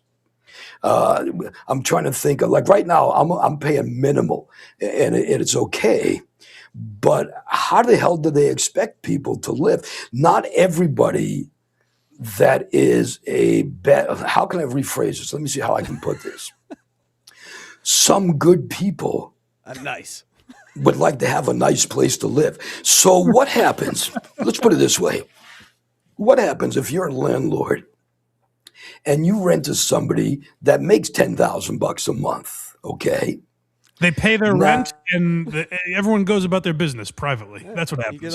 You get to look at the nice whore ass that walks over to their place all the time because they're doing well. You never have to. If they're making $10,000 a month, they pay their rent usually on time, and that is the end of your transaction. But let's see Scorch's version. Now, who's to say that they ain't gonna make a shitload of damage in your place? They might be the worst fucking people in the world, but they're rich. They make money. So what? They made. But they're rich, and they're renting an apartment for some reason. They think their money can solve a hole in the wall. They don't know anything. You know those people that make $520,000 a year and they rent? And they rent. Warren Buffett would love that person, by the way. That's how you live. Money so good. Until you show up to their place to give it an inspection or whatever, you're not going to know what they're doing to your place, because what do you care? You're getting $10,000 a month. That's ridiculous, but they could be shitty. They're giving it all to the landlord now? I make $10,000 a month, and then I give it to my landlord, and that's my income. This person has the worst financial advisor ever. Scorch has like a child's mentality of money. He's like, he does. Well, but if you rent to someone that makes $10,000 a month, sure, they give you $10,000 a month, but they might be a bad guy. It's like, well, none of this is happening. Also, that's what a security deposit is for. Like, but what if they're, first of all, I don't know how these two equate, but what if the person's not nice and they scuff up the walls? It's like, well, nice people could do that too, first of all. And Scorch has pets. That's the other thing we're going to find out is like Scorch's situation is much more likely to fuck up that apartment in a way that landlords don't want it. It does, like, his mentality is a child's, where it's like, I'm a nice guy. Just give me a place to live because I'm nicer than these rich people. It's like, which rich? The ones you made up? Yes. That have paid $10,000 a month rent. As rich people do. I got to tell you, listen, I don't own rental property. I own my own home. And if I was renting out a space here or another property that I owned, and someone said, listen, I know there's a nice guy who's willing to pay you $2,000 a month. I'm a bit of a dick, but I'll pay you $10,000 a month for this. Sold. I'll do. I'm going to do a credit check and make sure you're not yanking my chain. But too good to be true. Sounds like a pretty good deal to me. I don't care about the nice guy that much. Nope. But let me give you a piece of advice, Mike. Never do that. Never buy a house and invest and then rent it or do that. No, take all that money, invest in the stock market. It's shown decade after decade that housing investment is just a scam. You hear that, Scorch? Mm-hmm. You don't want to be one of these property owners. They're the losers, Scorch. That's how you can spin this. A primary resident makes sense, but a secondary that you rent, you don't want them hassles, baby. People, as I say. Some good people may have been down in their luck and they don't have that kind of money, but they deserve to have a nice place to live. Why? Why do they deserve that? They're bad renters. I can't afford it, but I'm really nice. What we're testing, landlords are testing there is decision making. That's what we're really looking at. And if you have made it to this point where you're at that application and you've made bad decisions, the landlords kind of want to know. That's all right. Do you at least have your nice chips? Can you hand those in? You're out of them. Well, how am I supposed to know how nice you are? Yes, in Scorch's world, you get like one of those John Wick coins every time you're nice, and you get to cash them in for prizes. That'd be awesome, actually. Yeah, you get your nice, every time you do a good deed, you get a token, and that pays your rent. Oh, if life was that good, oh my God, Scorch, you just hit on something here. Too good for humans. Like, is this, listen, as you found out in the Dave Smith segment, I'm not too well versed in politics. Is this what they mean when they talk about like affordable housing? When they have like meetings or stuff like that? Does someone just stand up and go like, hey, if people are nice, this is free, right? That's what we're doing. We're going to build an apartment building, and then we put in the nicest people we can find, and then people vote on that? Is that how that works? I think that's the greatest idea you've ever fucking had. I would love that. Make it a TV show. I'm in. Just the nicest, and then if we catch you being mean, you get evicted. That's the thing. You have cameras on them all the time, so they're nice all the time, walking old ladies across the street, and then they're just yelling at their spouse at home. And exactly. Like, we got you. Get the home. We don't know how this started, but it seemed like you were pretty mean to her, so we're going to have to kick you out. If you're a good person, you don't deserve to have to live in a crappy place because that's all you can afford. I guess that's pretty much the bottom line of what I'm saying. You shouldn't be forced to live in the squalor and the shits just because you can't afford even the most minimal. 1-bedroom apartment is just ridiculous now. Oh, God. You're not forced to live in squalor. I've worked with nice people, and I've never said, oh, obviously you have the lowest ranking job here, right? Yes. They don't automatically go, okay, you're the nicest, that means you make the least money. Like you're not forced to live. You can be nice and attempt to make enough money to live. Mm-hmm. Now, I want to live where it's warm and we're just. So that's the problem. He has all these requirements, but let's hear what else he needs. Dispensaries are legal. Dispensaries are legal. Okay, so weed and warm so far. Boston ain't warm, but it would be near my mom. But dispensaries are legal. Okay, we need to be near his mom, but also not near his mom, and also a place where it's warm. His mom, by the way, lives in Boston. So he's like, either it needs to be warm, or it needs to be near my mommy, or it needs to have dispensaries, but ideally all three. What's the warmest place near Boston? Is it like South Carolina? What is like? I mean, I guess Virginia. Yeah, that's where you start getting warm. Okay. I guess, yeah. All right. One of the highest real estate markets in the country. Virginia. You live in West Virginia, I bet. Well, that makes a lot of sense. Yeah.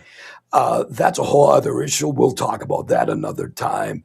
But where I live now, here in the Midwest, it's legal. In this state, it's legal. In this state, it's legal. There, it's legal. There, it's just not legal here. And granted, you know, you can sneak it into the state, but you're going to put your. That's not nice. What? Sneaking illicit drugs into a state that doesn't allow. That's not nice. Give me a coin. I suppose that's true. He is disobeying by breaking the law. I think that might go against the nice tax. We had a place all lined up for you, Scorch. Yoink, taking that back. Yourself into. Yeah, no, finish the clip. Sorry. Trouble, and I am not condoning sneaking it into the state. Winked, Mike. Mikey winked. But that's kind of what you have to do. And then if you get caught doing that, just over weed these days, I mean, it's just fucking weed. If you get caught doing that, you could get yourself into some deep shit. So it's just kind of bullshit. Don't you guys?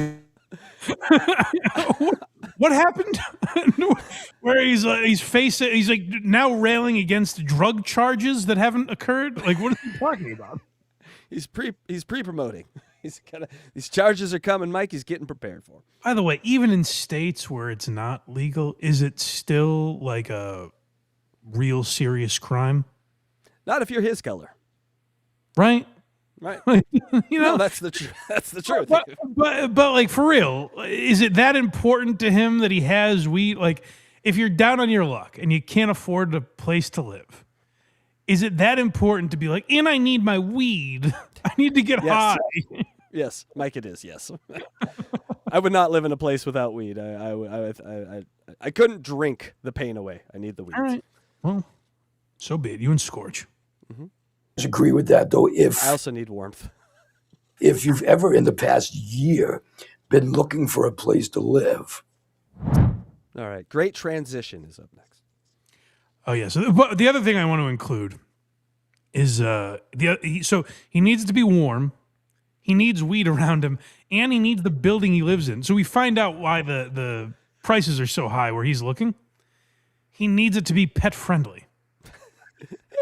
So he needs a dispensary around the corner. He needs tropical weather, and he needs them to allow dogs. So and basically, but also not near his mom. So what he's really looking for is California or the South. Yeah. Basically, California or Florida is what he wants.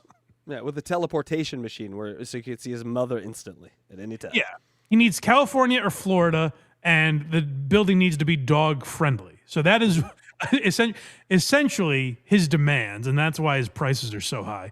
And this is how you know Scorch is a radio pro. There's a great transition in here that I really loved. I looked at a place in Vegas, okay, and the place in Vegas was beautiful. They would take my dog. They would take any breed of any dog. That scared me right there. I had to look it up. I'm like, any breed, any weight, that must mean. Okay, so now he's so particular about the place that accepts pets, where he needs it to accept pets, but not any pets. Mm-mm. He needs it to be a place that says, we allow dogs, but we put the dogs through a vetting process. You think that's going to be Section 8 housing, Scorch? I'm sorry, but the place is probably going to cost a few dollars. Only tiny little gay dogs allowed. Gay man dogs allowed. If the pets have to hand in a resume to make sure they're appropriate for the building, it's probably going to cost a lot of money. The pet has to fit in your purse is the rule. This guy would have benefited. Damn, rest in peace, Rimo. I should have set up a meeting with Scorch and Rimo, because Scorch could have learned a lot from Rimo's living situation. That people there probably need protection. So I looked it up online. Beautiful looking complex, mind you. I looked it up online, and it didn't say much about it. It had some good things, but some bad things. I looked it up on AI, and there was a rap sheet the size of a roll of paper towels saying how bad this place is and what was wrong with this place and this, that, and the other thing. And last year, 2 people got shot to death there. I don't mind. That's not nice. Yeah. Scorch, lead with that. I suspected it wasn't a very good place because they allow big dogs. And there were a couple shootings there, but the dog thing really bothered me. Gangland murders 2, dog acceptance 1. It was the main tip off was that they allowed big dogs. Also, there have been a couple fatal shootings there. But, what we really have to go off is that anyone could get shot anywhere, but the dog thing was really troubling. Did I see a beheaded hooker? Yes, but I was worried about the mastiffs. I'm living in the hood. I just want to live someplace safe. Right? There you go. Well, that's kind of contradictory. Now I don't live in the hood, but also I want to live in a safe place. Isn't the hood kind of unsafe? Well, I think he's saying he shouldn't have to live in the hood to be safe. I don't know what the fuck. But he's saying he will. He's like, I'll live in the hood. As long as it's the safe part of the hood. You know that part of the hood that's the safe? Yeah. I want it to be where like Will Smith grew up, where it was like, little fights. Just knives. No guns in this part of the hood. Continue. This band here, I met these guys probably their first tour when they started touring around the United States. They came into the studio. They talked to me and my ex-partner, my ex-morning show partner, T-Rye. Miss you, T-Rye. Maybe you'll come on this show sometime too. They're from Orlando, Florida. It is Ernesto and Addie and the guys and gals from Modern Mimes. I'm Scorch. That's what I loved. Is that he's like, I just can't find a place to live. And believe you, I don't mind living in the hood. That's the sort of living situation I'm in now. And then I look at this cruel reality of life and think, what have I done? I haven't saved a penny. And the sad thing is they don't teach you that in school. They don't teach you to save your money. They teach you all this nonsense, but they don't teach you how to balance a checkbook or how to invest in the stock market. And then ultimately, by the time you're 65, you don't realize you have any savings because you dedicated your life to radio, which was a dying business anyways. But you said, I love radio, I love art, and this is the art that I know, so I want to contribute to it. But it's a damning business that chews you up and spits you out and has you moo all over the country, and it never thanks you for doing a good job, because ultimately, what is a good job in radio? None of this really exists.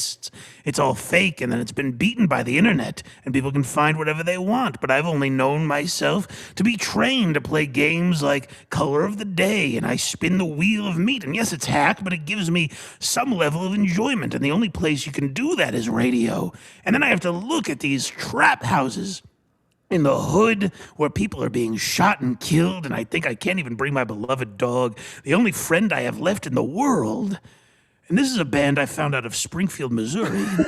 They do a nice job. Why don't you give them a listen? Moody Mimes. Have this complete meltdown about your living situation and then go back into some local band you found and go, shout out to T-Rye. I like T-Rye, and here's a band I like. T-Rye don't talk to me anymore when I asked about that extra room in his house.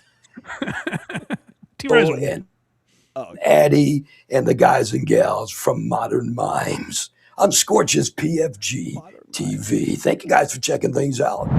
You got it, buddy. Modern Mimes. Title of the episode. Modern Mimes. All right. Scorch is back with the legendary segment, Mike. Legendary. Ooh. Oh, I think this might be a new one. I don't know if I've heard him pitch this or talk. No, I take it back. He talks about how it is old. I just never heard it before. But it's a shame. I think we're going to have to play this on our show because it's one of Scorch's classic bits. And I'm going to give you one more for now. This is my buddy Rip, because he used to call himself Rip Van Winkle. When I was doing radio in Boston, I had a segment called Score or Snore every Monday. And people would call in saying whether they snored or whether they scored. So Rip, his name is Dan, but I called him Rip. He used to tell me that he used to snore more than me. Is that... So the bit is just, did you fuck? Is your dick wet? Yeah, the bit is, did you fuck? Because score or snore, the implication is, did you sleep? Which I assume, even if you had sex, you slept. Yes. But it's just like, did you sleep or did you get it on? Did you do the nasty? And it's this, like, Scorch just loves rhymes and alliteration. If you want to put together a Scorch bit, anything that rhymes, anything alliteration, that's a Scorch bit. And then I think you, like, work backwards from there. You reverse engineer it. Where I think Scorch would come up with these bits. He's like, what are 2 words that rhyme that start with S? Score, snore. What could that be? Well, maybe you fucked a lady or maybe you went to bed. Perfect. Like that's how I think he comes up with these bits. And it's also so funny to me that Scorch is a guy who's like 65 and he still gets such joy out of being like, did you did you go to Pound Town? Did you make whoopee? Yeah, exactly. Possible rip, Oh, Scorch, we love That's you. it for the Scorchmeister. I hope you start. Scorch, keep bringing games like that. Score or snore is really good. I miss douche or dressing, of course. But yeah, keep bringing games like that. And I say go live. Play those games and go live. And I think it'll be beneficial for you, Scorch. I keep trying to get through to him, but he's not listening. It's unfortunate. Yay, super chats. Mike, we got a few super chats here. Labyrinth Mystic, $2. Now you'll need a Thank You Moody song drop. Damn it. Thank you, yes. Work on that. No, he didn't spend that. It was. I think he was kidding, but it was just funny to hear him be like, the impression's really fallen off. It's not an impression. It's me. I felt crazy. I was like, the Becky Monster doesn't exist, Moody. Sort of like Dan Fogarty when he got charged by his own band for sounding like himself. It's whatever voice. Fine, this is the Becky Monster now, all right? Guys, the Becky Monster's here. Ooh, I'm scary. Ah! It's just whatever voice I did. Get your money out, people. You know what that means? Also, someone that cares about the show. The Becky Monster really cares about where the show's headed. I like that about him. All right, $9.99 from James R617. Mike, love the show, but you did say this is why Dave wins every debate. Not twisting words, but still a fan. I shouldn't have said that. I meant I'm referring to the debates we're talking about. But yes, I may have overstated it. Yeah, you got that extra $9.99. Whatever you did, Mike, it was perfect. Not twisting words, but still a fan. The real thing we need is a Joey C. presidential update. Do you have an update, Mike? I didn't watch the video. I saw something that he had, what some clipper called a meltdown. I'm sure it was outrage at an injustice, a societal injustice that he just couldn't stand anymore. But no, he's still my president. Yeah, I like a man who yells at ladies online. That is. I don't know. Did you do that? I didn't realize that. Yeah, yesterday was a big yelling at lady day. It was Tan Mom in the morning. From the Shuley show, they did a presidential debate. And then in the afternoon, it was Penny from Penny in the Dork. And she got a good heaping of Joey C. Oh, my God. Okay, well, good for him. That's right. It shows you Kamala ladies, what's up. He's my president. That's right. And Sean H. N6N here with 5 Blind Mike gifted memberships. Thank you so much, Sean. That's very kind of you. Blind Mike has one of the best members-only shows. You get Why Are You Laughing? It's a bunch of good stuff. What's the next Why Are You Laughing again, Mike? I forget. Ari Shafir, This Is Not Happening. Right. Ari Shafir's The End is coming out, so I figured it was a good time to do that episode. That's right. A few more here. Chris Primer, $2. AI Scorch can spin the wheel of meat 24/7. I think that's what it's going to be. It's going to be a Max Headroom type Scorch character eventually that just does what you're talking about, all the fun stuff. Because he won't, if he doesn't do it. That's what radio is, by the way. There's like, there's a station in Boston, Big 103, that had, we years ago, we played all the dumb, like, stingers that they have. Like, they just have these weird, like, whatever it is. Listen to Big 103, but they would put these jokes in that were just terrible and didn't make any sense. But it was just like AI generated, and then they play songs. They just have a list of songs, and it's actually like a good radio station because it's none of the other radio horseshit. They're like, let's just play music. You know what I mean? We're cable for the radio. We're like, you're only listening to us because it's easier to not have to choose what to listen to. Yeah. That's essentially what that station is. And that's where radio is going. So these guys that are so dedicated to the radio format, it is kind of amazing to me. Well, they need some AI to train off of, so that's why Scorch is still around. You need some analog left. Yeah, it's all the greats. A few more here. I miss you, Jimmy, $5. Mike, your Scorch impression is Bobo with a gravelly voice. It's perfect. Yeah, basically. That's a fair assessment. And we have one here. Membership for celebrates 2 months. Rubbish Bin 66. Rewind that. Pierce was sitting there in the middle just like John. This is back from the Piers Morgan interview. Piers had an easy job there. He just kind of sits and does nothing and collects. There were a couple times where even Piers Morgan was like, Adam, what are you talking about? he was puzzled by it. I'm seeing so much Piers on my feed lately. All right, Mike, are we ready for another older gentleman who's now vacationing, it appears? Oh, Alec Baldwin, yeah. Like I said, you're going to see the exact same impression you got in the last segment. But yeah, Alec Baldwin has been away with his family, celebrating his birthday, I guess. The Warthog alerted me to some Reddit posts where someone who does not seem too pleased with Hilaria Baldwin. It might just be bullshit, but they're like, Alec didn't know that Hilaria Baldwin was faking being from Spanish, like the first 2 or 3 years of their relationship. And then at a certain point, he was just in too deep that he kind of had to keep going with it. That young puss, man. That young puss will do things to you. Which, who knows if it's true, but that does make a lot of sense when you look at their relationship. But like, I just wanted to check in on Alec Baldwin. It's a family episode today. We got Alec Baldwin, Coach HP, and GD Fenderson, all our friends. It's Easter. It's a family episode. Sunday. That's right. I wanted to check in on Alec Baldwin because I saw a couple posts.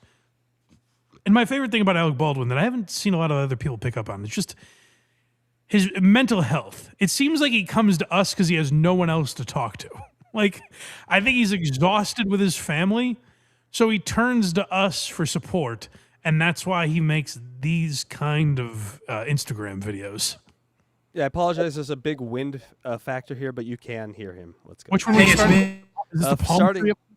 Yeah, starting with the palm tree and the joke from the kid, which is very funny. Okay. All right, here we go. It's my birthday. I'm 68 years old. What can I say? I'm 68. Give me birthdays. It is like it's great that we have holidays. It adds to the culture and tradition of the nation. So I guess birthdays are a part of that. Where you go ahead and celebrate yourself every year. That's fine. Birthdays should not be a thing I give a fuck about. Like if you come to me and go, "Hey, it's my birthday," it's like, "Oh, I knew you were born. I knew you were born on a day, and I knew one of those days would happen this year." Like it happens to everybody. It's not that big a deal to go to Instagram and go, "Well, everyone, it's my birthday. I know you were wondering when Alec Baldwin's birthday was, and it's today." Be with your family on your birthday. Don't come to us and ask for birthday wishes, especially when you're 68. Every decade, I'll allow it. You know what I mean? Like the milestone. Yes. Mm-hmm. You're 60, you're 70, Alec, go wild. Come to us and say, is anyone going to sing to me? I've got the candles lit. Go ahead. I'll start. Happy birthday to you. Do that every 10 years. To be like, I'm 68. Anything to say? It seems like Alec Baldwin seems like in these videos one of those guys that is like all day like, oh, well, I don't want to ruin the surprise that I'm sure is planned for me. And no one gave a fuck that it's his birthday. Not walking in rooms in the house because he's afraid he'll spoil the surprise and find something. Yeah, exactly.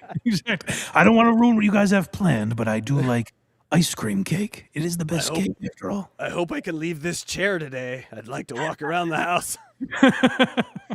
It's my birthday. I'm 68 years old. What can I say? I'm 68. Give me a Lewis. I'm 68 years old. What a way to turn 68. It's Luis. Those are all his kids' name. I know Eduardo is one of them. Eduardo was our favorite when we watched the Baldwins. But I assume the other child he's talking to is Luis. Come here, boy. Looks like an ad for Epstein Island. Come to Papa. Keep fanning me. It is my birthday. My favorite birthday before this was 40. I know you were all wondering. You're saying, Alex, today's your 68th birthday. Is it your favorite birthday? No. That happened 30 years ago. Oh, come on, Alec. Please tell us. What's your favorite birthday? Well, all right, if you insist. My favoriteest birthday was 40. I got to ride all the rides. I didn't have these rotten kids or this nagging fake Hispanic woman with me. Kim Basinger gave me her butthole that night. My favorite birthday was before I had this rotten family tied at my hip. No one thought I was a murderer. Oh, excellent. Life was bliss. They wouldn't play the rotten little pig voicemail I left for my daughter. Those were the days. People wouldn't ask me about my weird brother and his TikToks. I got to give Alec this. Alec is a loyal guy. Him and Stephen Baldwin wildly disagree on politics, I believe, if I'm not mistaken. Stephen Baldwin's become this like religious weirdo online, and Alec Baldwin stands by him. And Stephen Baldwin was Alec Baldwin's trial. So you got to give him credit for that. He is a good brother. Yeah, you know why? Because politics is ass. You're damn right, buddy. That was a while ago. No, now this is How long ago was it, Carmen? So mommy was 14? Got him. Kids, yes. I understand. If I met your mother back then, I would have been considered one of the many Hollywood pedophiles that are out there. That's what you're saying, Carmen? It's a funny family joke. That's the thing. Yes. No, I understand. If I met your mother when she was a youngster, I would have been a horrible monster. One of the many predators that roam through Hollywood. That's a good joke, Carmen. That's very funny. High five, Carmen. High five. Good joke. Nicely done. You got me good, Carmen. You really got the comedy gene. Baldwin comedy gene. Happy birthday to me. I'm an old predator. That's why, Carmen, if you listen to Daddy, my favorite birthday was decades before you were born. You understand that? You should have seen what Daddy got up to when he was 40. That's disgusting. All right, Mike, we're up to the second video now. This one was more strange. I don't know why he posted this, and this is what I mean, where it's like, I guess Alec just comes to us because he's got like no one else to talk to. Well, I don't know. My daughter thinks I'm a pervert. And if I talk to my wife, she'll just prattle on in her faux Spanish that she pretends to speak. So I'm coming to you people for Alec's musings of the day, where I just give you my observations. I don't know if I expect you to respond or what this is, really. I'm working it out myself. I usually just tell you when other people die. Those are my favorite. The eulogies are great. He hasn't done a eulogy. He's done eulogies, but they're people like he knows, like in the business. I think he made a video like when Robert Duvall died, shit like that. But it's like someone he had some kind of knowledge of, so it's not as fun when it's just this complete inane eulogy, you know? They should start one of those app services for celebrities where they can call you, but only for eulogies. Yes. Mm-hmm. So you can hire people to speak at you. Alec, yeah, $50, come speak. It was fun. All right, so he's on a beach. Again, hard to hear. And he is just literally like thinking, talking. So there's no context here. What is any of this? Exactly. So I sit here at age 68. No, don't wish me a happy birthday. Don't worry about it. It's fine. No, I'm not expecting a party or anything fancy. Don't go out of your way. You know what? Don't even bring a gift. It's okay. But when I say that, I kind of want you to bring a gift. Anyways, I sit here at age 68, just turned it, and I think, what is all this? Another rotation around the sun? You know, what are any of us really doing? I thought children would fill that void, but obviously that was bullshit. So, you know, what are we doing here? A little choppy this morning when the water came up. The water came up pretty high. It's a little lower here, but it's up. I think that. I'm curious as to how these palm trees, if any... Hold on, Alec. I want to hear about the palm trees in a moment. I take it back. I said my favorite Alec Baldwin was when he gives eulogies. It's actually weather updates. And my favorite Alec Baldwin is time and temperature, where he's like, yeah, if you're... for you sailors out there, weather is a little choppy. Remember, red sky at night, sailor's delight, red sky in morning. Well, you better take warning out there, folks, because we've got some choppy seas for you. Wind coming in from the east at about 8 miles an hour. It's brisk. It's nothing we haven't seen before down here. Heavens knows we're used to that. It's going to be 68 and sunny, which this time of year we can't ask for a lot more than that. Now let's go over to Al Roker to see what it's going to be like in your neck of the woods. Now let's look at the trees. That's what he does. Yeah, so let's study. He's studying nature. He's studying the sea. He's studying the trees. How these palm trees, if anybody knows anything about palm trees or trees in general, how do these palms survive with salt water coming up to them? I mean, many of them are not surviving. They're cutting them down and they're tipping over, and I wonder, is that normal, that palm trees can Shut up. Shut up, Eduardo. I'm talking to my friends about the palm trees. If there was just a man on this planet who knew anything about trees. Oh, there's a riptide. Quit your whining. I'm talking to my posse about the tree. Anyways, if any of you know anything, that's my favorite. If any of you know anything about palm trees, Google it if you're that interested. Why is the burden on us? Is there a tree doctor in the house? Also, if you know anything about the internet, Alec, we're probably going to be wrong if we leave something in the comments. So why are you coming to... if anyone knows anything, what's the deal with this tree, huh? Am I right, people? When I gave my plants at home salt water, they died. How does it do it? survive for some significant period of time with salt water approaching them? I don't know.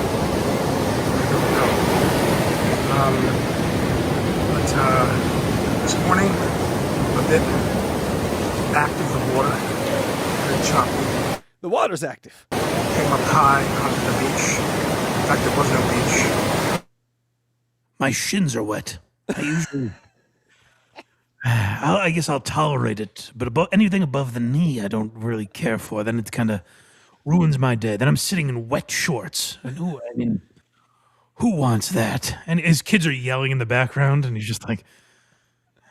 Anyways. Is there an expert out there that can tell me why this water goes in and then comes out? Why does it do that? Back to the excruciating prison that I live in every day, where I either numb the pain by parenting these ungrateful kids, or, God forbid, have to talk to Hilaria, which, that is just... Well, it's a lot. I mean, if you have any... the tree information is mainly what I came here for. So if you have anything on the trees, let me know, and, I don't know. God bless. Alec out. In fact, there was no beach. But, anyway, I'm going to put this here. Yeah, very pretty. But I'm curious about these palm trees. They're all struggling in some way. You know anything yet? Does anyone, have you given me the info? Now, they're all struggling in some way, and I feel for them because I think, man, look at them struggle. No one really has any sympathy for them. They kind of all call these trees murderers. They don't realize that it's just a prop gun. It's a prop gun like any other gun you've ever dealt with. And I pointed it because that's what the character was supposed to. Why would the tree think the gun is loaded? Of course, the gun is a lot going on at home. It was a producer job, but the tree has been on a million sets. It's a producer in name only. The idea that the tree was supposed to check the gun when it has some fake Hispanic woman yapping in his ear all day about God knows what. Yes, that's how you pronounce cucumber. I've told you this a million times. And this poor tree, no one really understands it, and that's the uncomfortable thing. And he used to be this young Adonis, this tree, this man that had cachet in Hollywood and gravitas, and he did it everywhere, from Broadway to SNL to television and the silver screen, big movie theater, blockbuster films. These trees had the respect of everyone, and then a few mistakes, a few slip-ups along the way, and here they are, just in the ocean with no one to talk to. These trees hunted Red October. That's right. These trees were great in 30 Rock, but no one remembers that now. Everyone talks about Rust, the Rust shooting, a movie no one ended up seeing. What was the point of it, Pretty. I mean, the palms look nice. The top of the tree. See this here? One's very straight. The ones by the water bend out. Interesting. Anyway. Okay.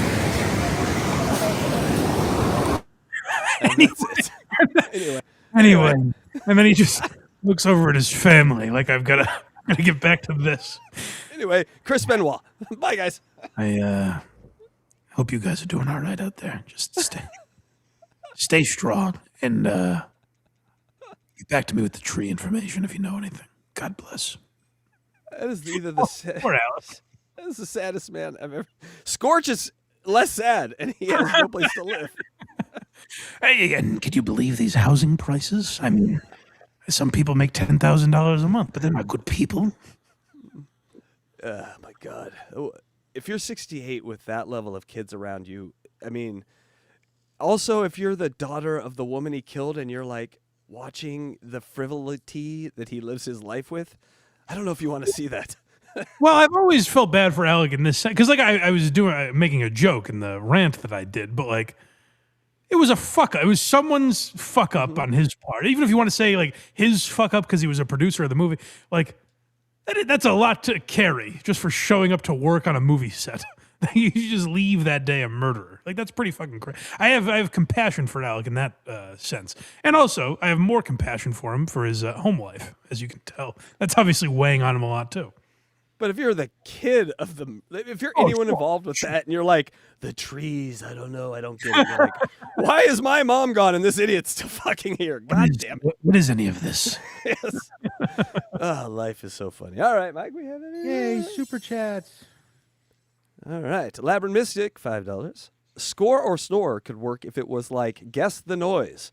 Doesn't have to be people, and contestants have to guess which it is, scoring or snoring. I guess, yeah. But Scorch's approach was just like, did you sleep or fuck? Did you get it in? And then Filet-O-Fish here celebrates 3 months of membership. Happy Easter. Happy Easter to you. You too. Filet-O-Fish. All right, Mike, are you ready? Your boy's back. Yeah, this is it is what it is. I felt the need to update people on Coach HP.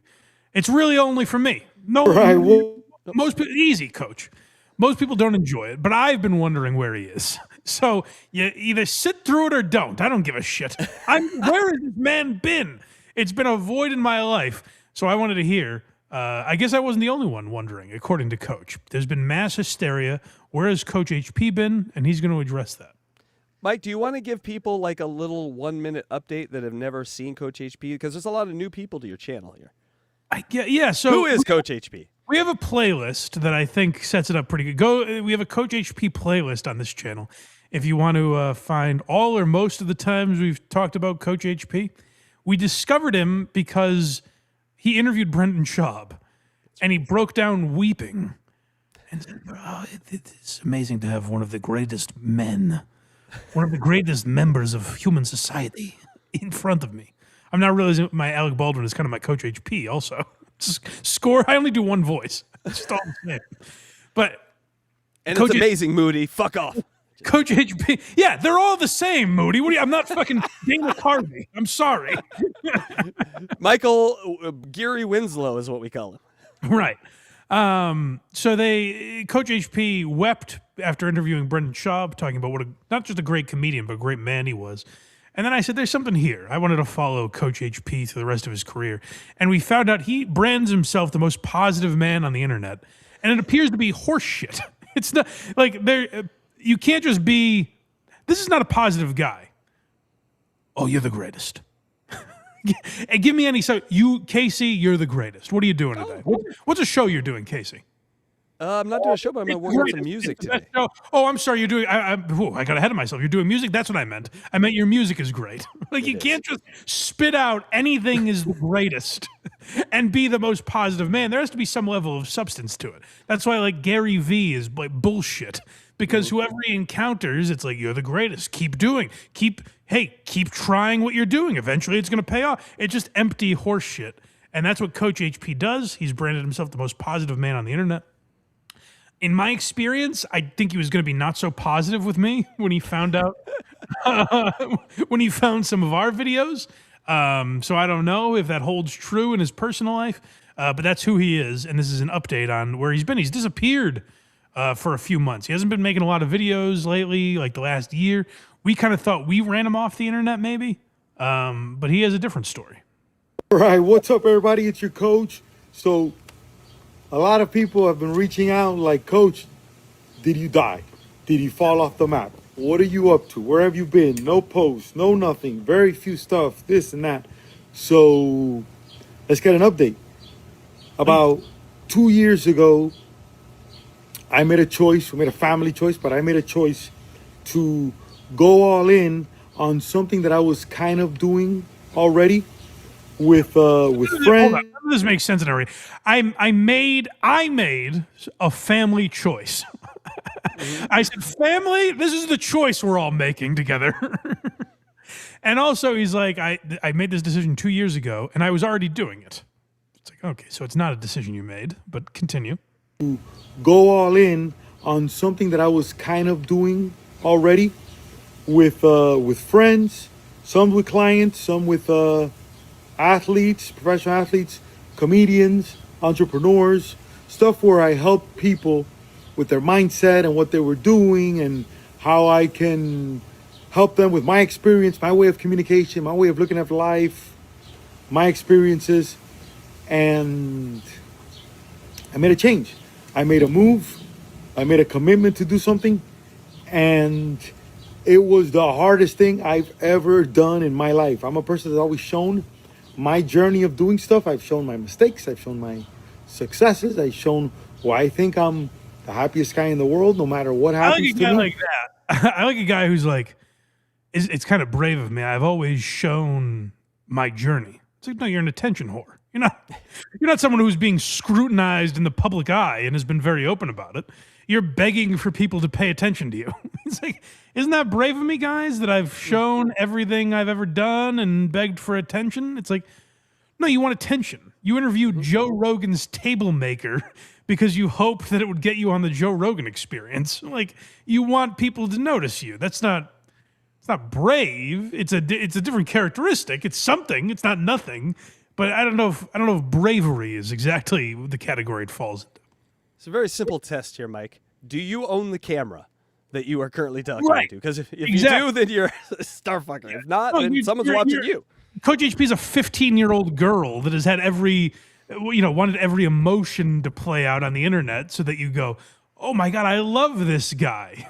And the second he gets an ounce of not so positive engagement, he wants to get them on the phone for a private scolding like he did with me. Yeah, and you can tell this guy comes from sports and athletics because he expects everyone to be stupid. Like, right.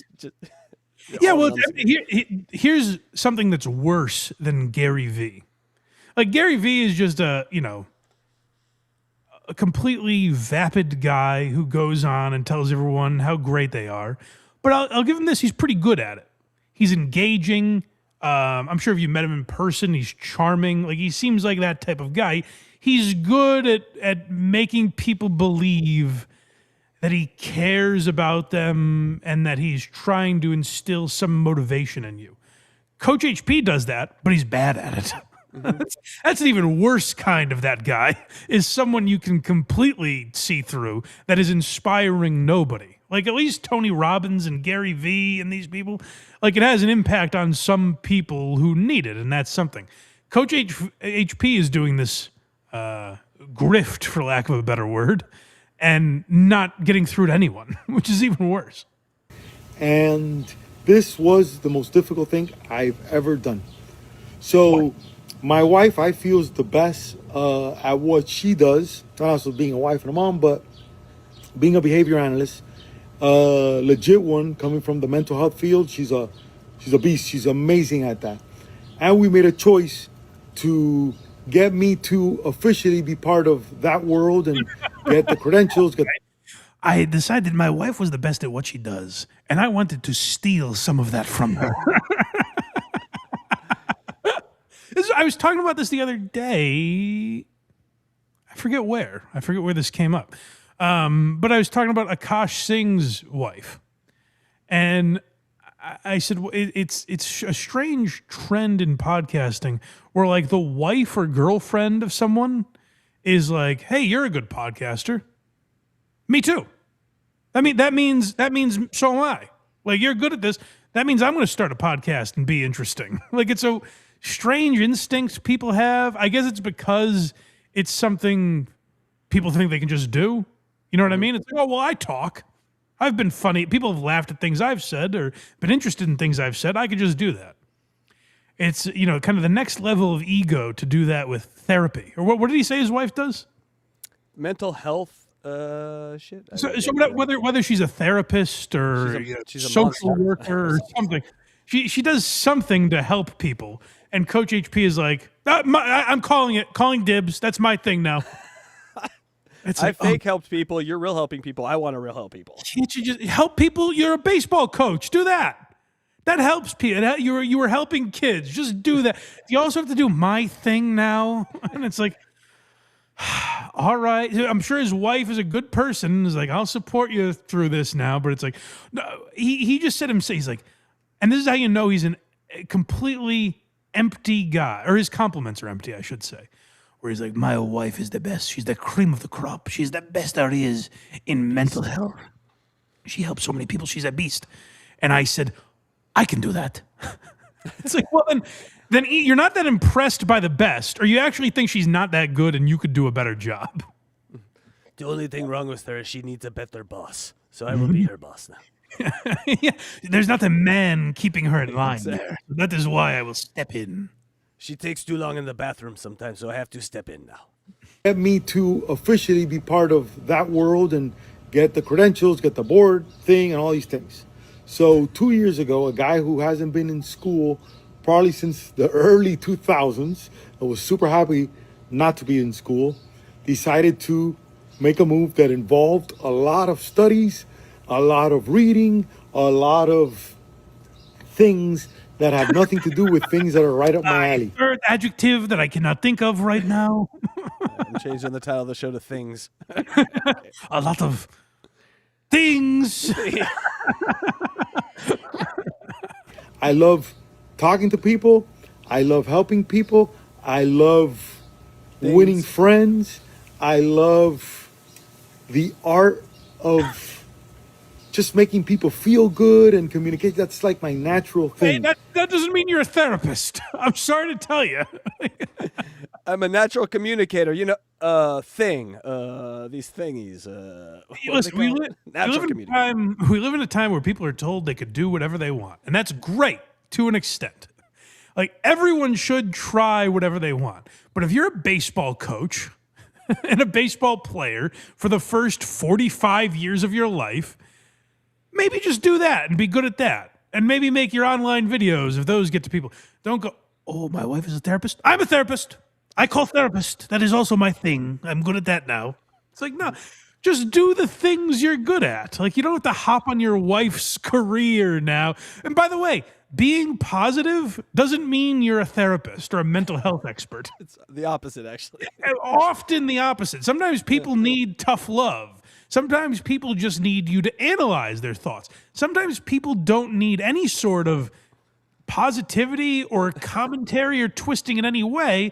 What they need, like what helped me in therapy, was someone kind of just repeating your stuff back to you in a way that helped, like questioning you on things and making you get to your own conclusions by yourself.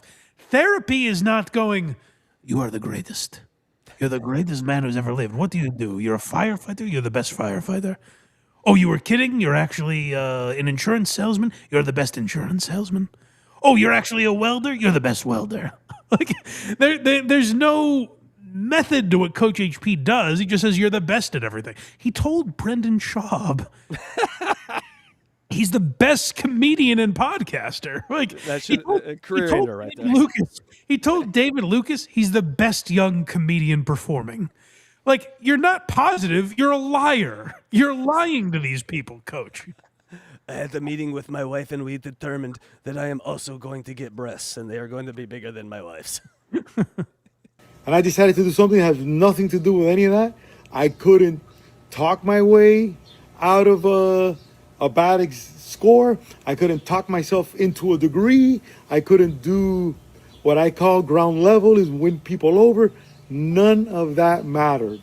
You either pass or you didn't. So in order for me to pursue at 40, I think it was 45 when I started this, or 46, a career to become an official behavior analyst, the first thing I had to do, which I was not a fan of having to do, is get one of these. So I got a master's. I got a Master of Science in Applied Behavior Analysis. It's under the psychology, I guess, division in college. Masters, he doesn't know what it is. Whatever you call it. I really wasn't paying attention much to it. I just wanted the piece of paper that said that I did it. I didn't care, sort of by any means necessary thing. It's a master's in things. MIT. Something I thought I would never do. I got it from Capella University. I figured it was an online university. That's going to be the easiest thing in the world. And boy, were they hard. That's the way to do it. I just figured I would take the easiest possible road. I wouldn't really push myself or any of the other horseshit I instill into other people. I said, take the easy way out. Take an online course. And even that I wasn't very good at, as we're about to find out. If you want an easy online school, do not pick Capella. These people were very difficult, it was super hard. But we did it. I got a master. So first step you got to do. No shit. I'm sure that's what your wife is saying. Yeah, no, it's hard. I thought it would be a breeze. I thought I could tell them, hey, you're the best. And they would say A+. It turns out it was more than that. I remember my wife staying up till 2 a.m. many years ago. I wonder what that was for now. I know. I didn't care at that point. So we have that now, which is crazy. Never thought I had to do that.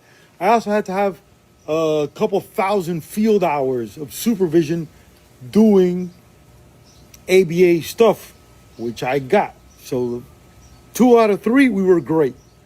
Couple thousand hours. Hold on. How many? I'm going to sound like a real idiot here. How many days is that? A couple thousand hours. It's probably I'd say 100. 24 hours, 8 hours in a day. Figure this out instead of guessing. Just 200. So I'd say by 24. Yeah, it's I'd say 15. Look it up. Okay, I'm doing something. Because I'm doing something. All right. I wasn't asking for your best guess. We should have been able to do this ourselves, but I wanted an exact answer. All right. What were the numbers? 2,000. Okay. How many days is 2,000 hours? Is 2,000 hours. All right. 83 days. Oh, okay. All right. That's not as bad as I was thinking. All right. So this is close. Technically possible, I guess. But it seems like a lot. A couple thousand hours to get certified? Seems like airplane. Like what they make you fly in an airplane a few thousand hours before they let you up there by yourself. So that does seem a lot. But let me hear it again. Let me say what the stipulations are here. I think he's right, though, because I did date a chick who took care of autistic kids in A college. couple thousand hours? It was forever. She was doing that shit forever. I had to have a couple thousand field hours of supervision doing ABA stuff, which I got. So 2 out of 3, we were great. The third one, we were not so great. So in order to become an official analyst, board analyst, you have to pass an exam. Guys, when I tell you to take this exam is multiple choice. It's 185 questions, probably about 9 different sections, concepts, behaviors, measurement, graphs, experimental design. I know a lot of people who like this. And Stuttering John is kind of one of these guys. But I know just people in life that are like this, where it's like they want you to know so badly how hard you've worked at something. And so they just they think that naming elements of a test, we're going to be like, oh my God, how did you? No shit. It should be a lot of work in order to be a licensed therapist or whatever he's attempting to be board certified, whatever he's going for here. that should be a lot of work. You don't get to come to us and go, isn't it crazy the amount of tests I had to take? No, you wanted this. Just go do it. Coach HP, if you wanted to instill values in someone, maybe don't brag about doing this. Just do your job. If this is something you want to do, go try it and don't come to us for, very good, coach. You accomplished something. Congratulations. You don't need to look for a pat on the back every time you achieve something. Maybe that's the message you should be instilling in these people. It's going to be very, very tiresome to his patients to constantly be propping up their psychiatrist. No, you're doing a great job of making me feel great, coach. Good job. Right. You have no idea. Ethics, supervision, so many things, functional analysis. I can't even tell you. And like a lot of these things, the field and the exam are two different things. And it's 175 questions. Well, it's gone down 10. I took this exam, when I'm telling you, this changed my life. I started studying for this exam May of last year. This is April now, 2026. I started May of 2025 studying for this exam. Oh. Roughly about the time that you were talking heavily about him, by the way. I have strived for this goal. One of my greatest dreams. It's been less than a year of work. Who gives a shit? That's way less than I was expecting. After I was mocked mercilessly by a blind man, I had to find a different career path. He started on this journey. Actually, this was technically posted in March. So he started on this journey 10 months ago. That is. I took this exam 7 times to get to this. He's a Cardassian. Hey, he kept 7. He did. Failed 6 times. I wasn't fit for this field, but by God, I showed them. I don't know if I want my psychiatrist to be a 7-time. You know? Maybe it's a test that everyone fails a bunch of times. I have no idea. It doesn't sound great, though. I have passed the first time. I just enjoyed the test so much I took it 6 additional times. 7 times. When I tell you that my poor wife, I almost killed her. Like, this was like I failed. Wait, what? Why was that the reaction? I'm going to make a great therapist.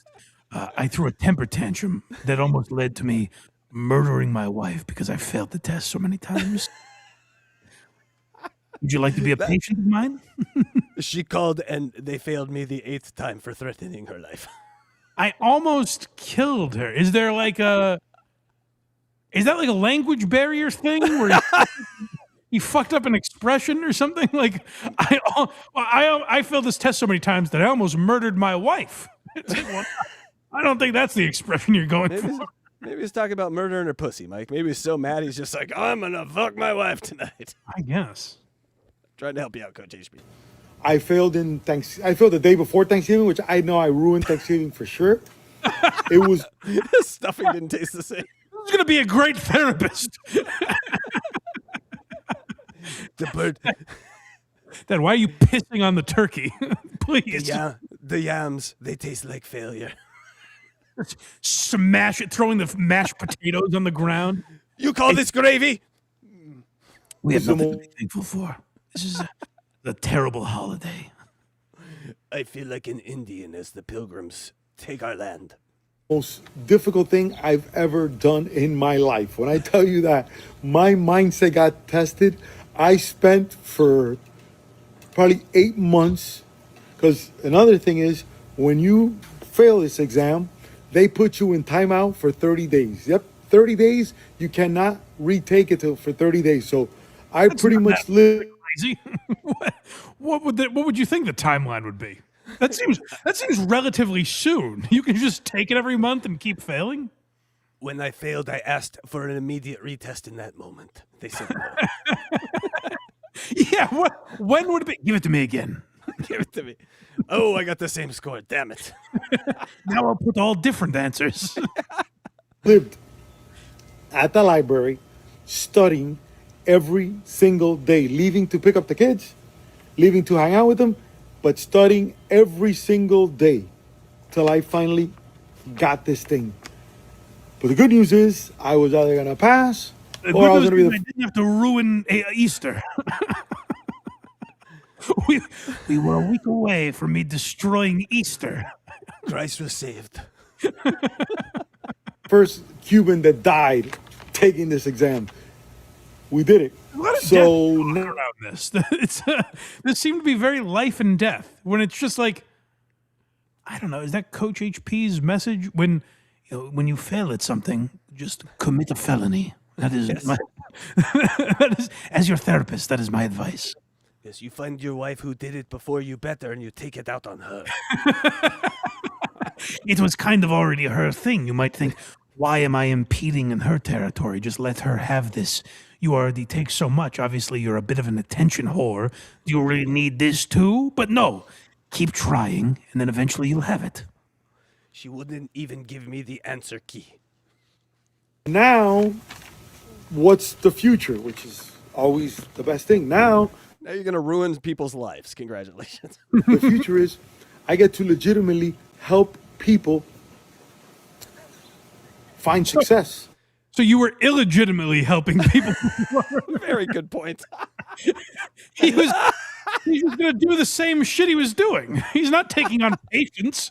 He's going to go on the internet and talk to some asshole that is none the wiser and go, you are the greatest that I've ever seen. You're the best NFL PR person. You're the best children's author. All the rubes he's had on his podcast that are just like, thanks, man. Whatever. That's all he's going to do with this degree. He almost murdered his family so that when he has these people on, he can go, and I'm board certified. I can help people. The show is always board certified. That's always how I felt about his program. And I think the 9 views suggested that. I mean, it kind of just backs everything that you set up and what he just said. You're like, he doesn't seem qualified. He doesn't seem like he's doing these people. He's a fraud, this guy. It annoys me. He's like, I agree with this Mike Geary. I need certification. Now you'll stop making fun of me. Yes, it'll stop now. Figure out what they did in the past and apply it to their success or their failures. And then we could see it with their consequences, which means the results of where you actually got. This thing can be applied, behavior analysis applied everywhere, from MMA with my UFC guys to golf to obviously baseball to everything. Let me translate, because I speak Coach HP somewhat fluently now. What he's saying is, now I can have Tyron Woodley on my podcast.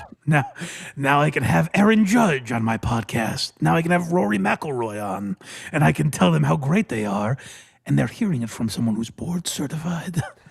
He just wants to use this as another stepping stone to get in the door with professional athletes, which I don't know how he made that connection, really. He's like, I am board certified, which means I can use it with MMA. What? No, Aaron Judge. Only speak to me if I'm board certified. Aaron Judge. Now, when you go 1 for 8, they call you in a slump. What I call that is my degree, and now I will help you. Yeah, it's true. Because everything, there's behaviors and there's charting and graphing of these behaviors and results about that. So all this videos to tell you guys that I think I'm back. I think we passed. I passed in March. I couldn't make videos before because I was not board certified. I am finally better than my dumb cunt wife, so I am back. There is no way, and I mean no way, that a video by someone who is board certified will only get 9 views. That's Now I shall steal all my wife's clients. Why does he think this is going to make a difference? You're a snake oil salesman. You're going online and telling people they're great. You don't need a degree for that, coach. You were fine. In mental, vacations, the whole process after you pass it, you have to do to get yourself going, board certified and all these things. But I'm so blessed to have. I think it comes down to board certified. I can charge. Yeah, he definitely sees opportunity here, but I don't think he's going into private practice. I don't think he's actually doing it to help people. I think he's doing it to, as he said, he's back. He's going to start posting content on the internet again. So now his intro is going to be the board certified Coach HP. They told me I didn't need it, and it didn't make sense, but I got a stethoscope. I think it makes me look good. Your emotion, I'm thinking about it.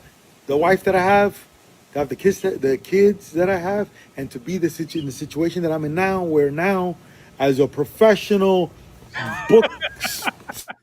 He basically did quotes. Whoa. Let him finish. He did quotes around professional pieces. Studied guy. Here, I'll back up a little so you can hear the whole thing. Stepped on that. Now, as a professional book studied guy, I can show you, look, this is what we're looking at. And then as my... He didn't just say... He's like a guy that really has a grasp on this profession.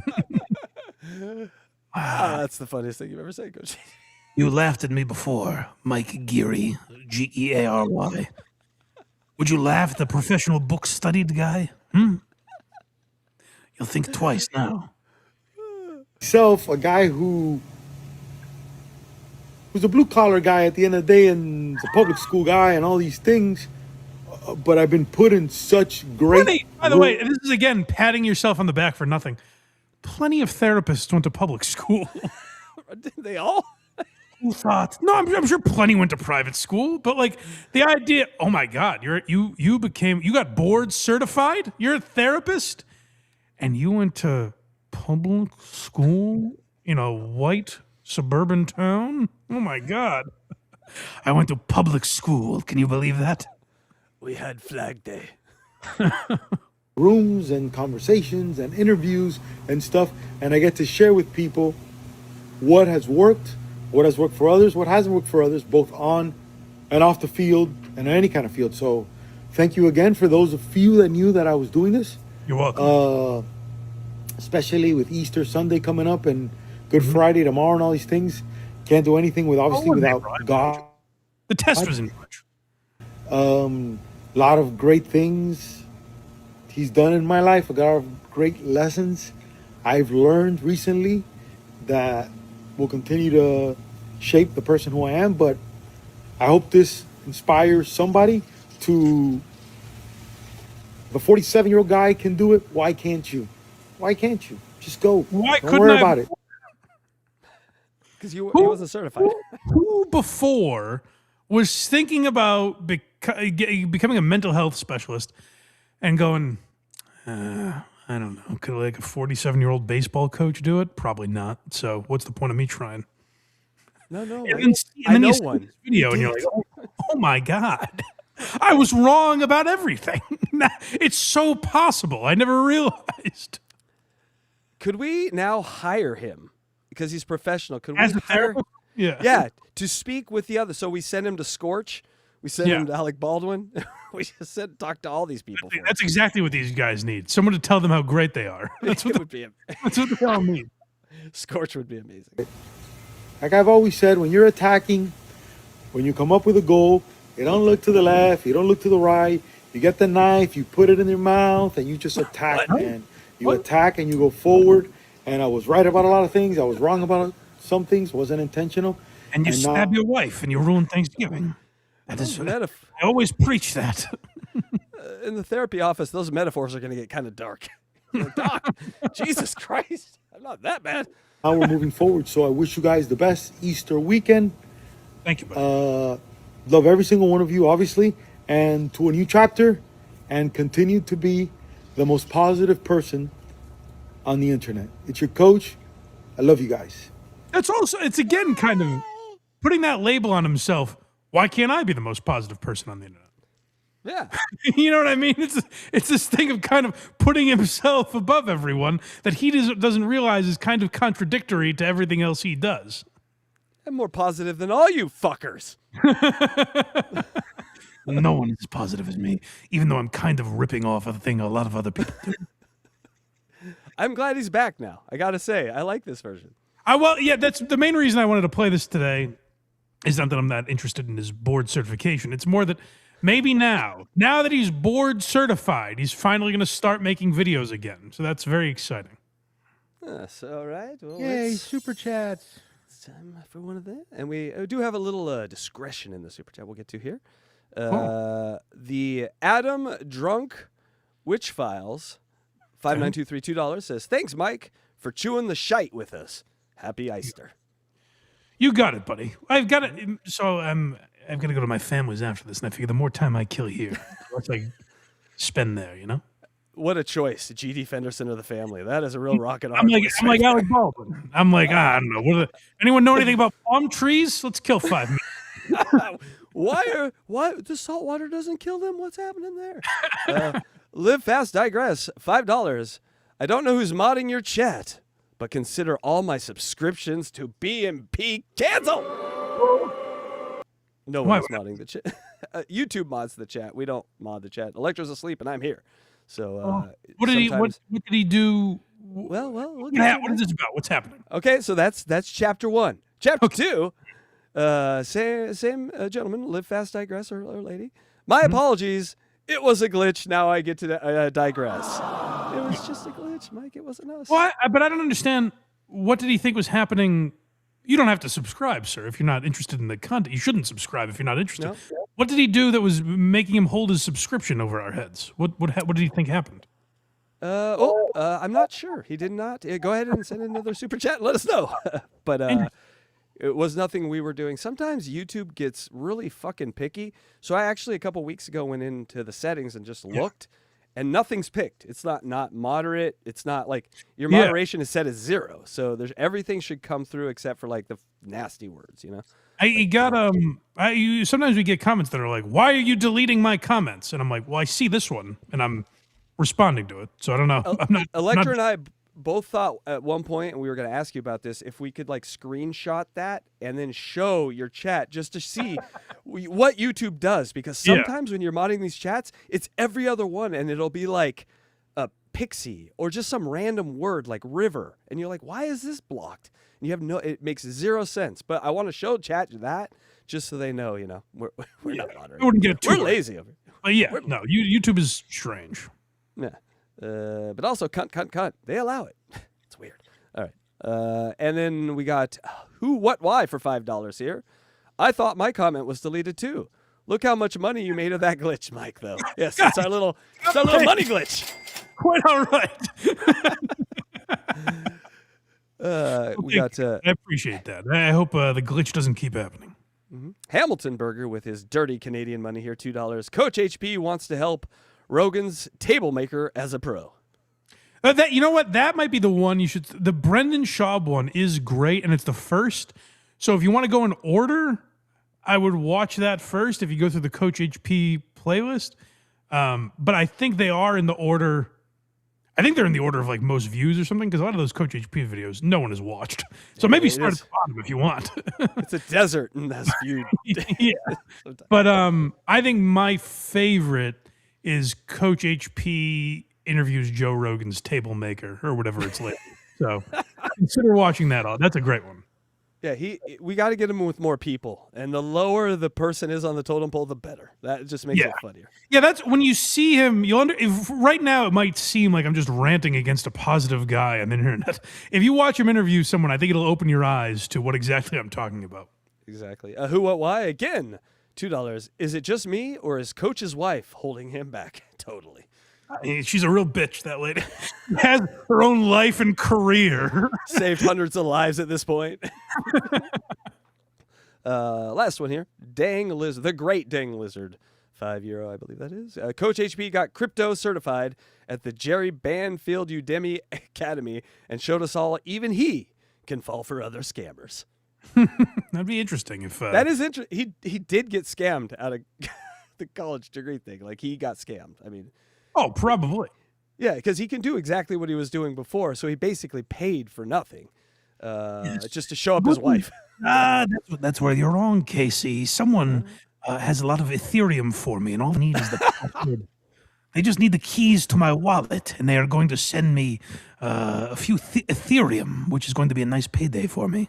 Ooh, speaking of, Mike, did you see the news that the quantum Google computer is possibly able to break Bitcoin? How's that make you feel? It's been around there for a while, but I don't know enough about it to really get into the They had lead. to actually move some deadlines back because the theory is they're able to hack into an account now, But Yeah. they're like, guys, you might want to get the defense up because we can like do this now. Ooh, scary times for crypto, Mike. I'm not smart enough to really know anything about it, so I'll refrain from commenting.